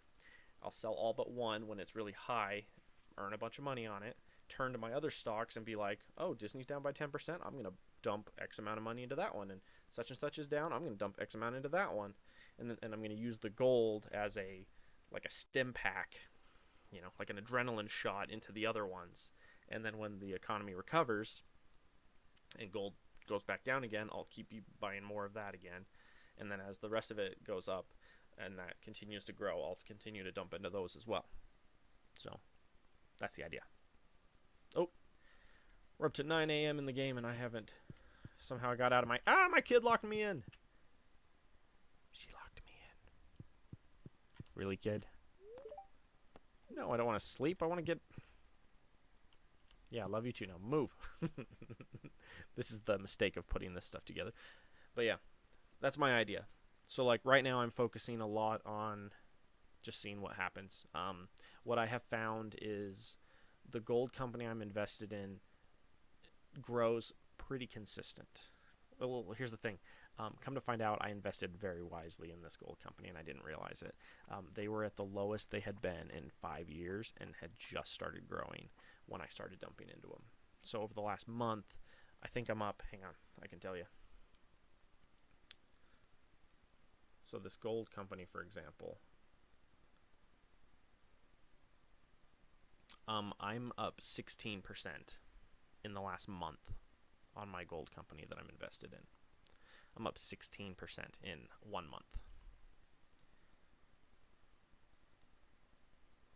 And then I've started investing in Disney, and I'm up 2.6% in Disney in a month. So my Disney stocks are up by almost 3%, and then my gold is up 16%. And then most of my other ones have basically stayed level. They haven't gone anywhere. They haven't gone up, they haven't gone down. They haven't gone up, they haven't gone down. They just kind of bounce. But in general, it's like I want to get into some Walmart. I want to get into some Microsoft. I think both of those are smart. Microsoft is a little more hectic, I think, where they have their ups and downs tend to be a little harder hitting. So if you have a lot of money in them, they have a lot of growth a year, but when they do drop, they drop pretty hard. So it's like you'll feel it for a week or two or a month until it recovers. But it just depends on what you're invested in. I even have a tiny bit of cryptocurrency, just a little bit. I got like $10 in cryptocurrency just because I want to watch it. I want to see what it does. Here, let me check.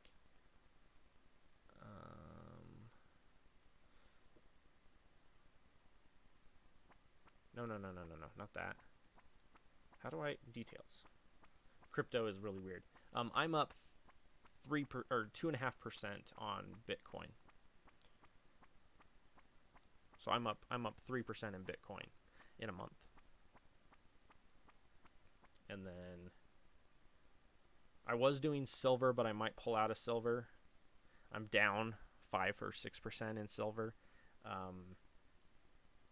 They've been having really, really, really erratic movements that I don't like. So I might pull out of silver just because I don't think it's somewhere I want to stay. I'd rather pull completely out of silver and dump it completely into gold just because gold has been very dependable. It's been very like when it dips, it's like, you know. Waste management looks like a good one if you look at the 5-year. Yes, waste management and a lot of the natural gas, not natural gas mining, natural gas shipping. Because the natural gas shipping and the oil shipping are typically the same companies. So if you do both, you have really good returns there because it's just business. Oh, did the Earth stop using natural gas? No. Okay, we're still developing. How are we out of oil? No. Okay, so that company's still going to. Like until we get out of natural gas and out of oil, those companies will never be gone. Waste management is another one. Are we ever going to be done with waste management? No. How fast is the population growing? Fast. I've decided silver is only worthwhile for the long haul. Civilization literal collapses. The silver I own is a set of zodiac bars. Yeah. The funny one is platinum, because it used to be, you know, everyone was like, yeah, so-and-so was born with a silver spoon in their mouth. They changed that to the platinum spoon, and then platinum tanked. And they're like, never mind, we're going back to silver. Like, platinum was like, yeah, platinum. Never mind. But yeah.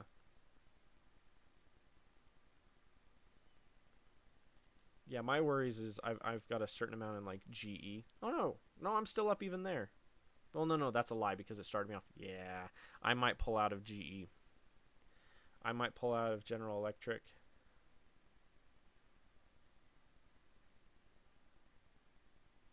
Oh, interesting.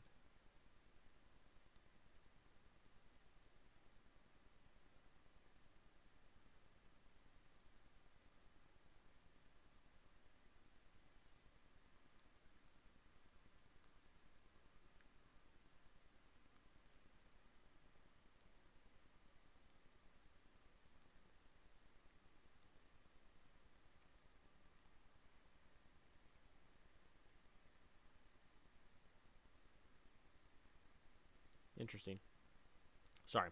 An article popped up that caught my attention. I went, ooh. But yeah.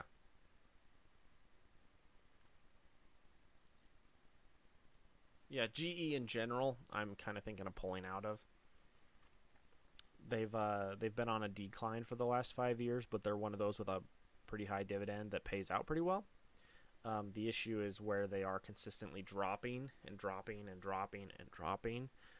That's a little worrisome. They haven't been stabilizing, which is part of where I have a certain concern, because I like to have a certain amount of stability in my stock.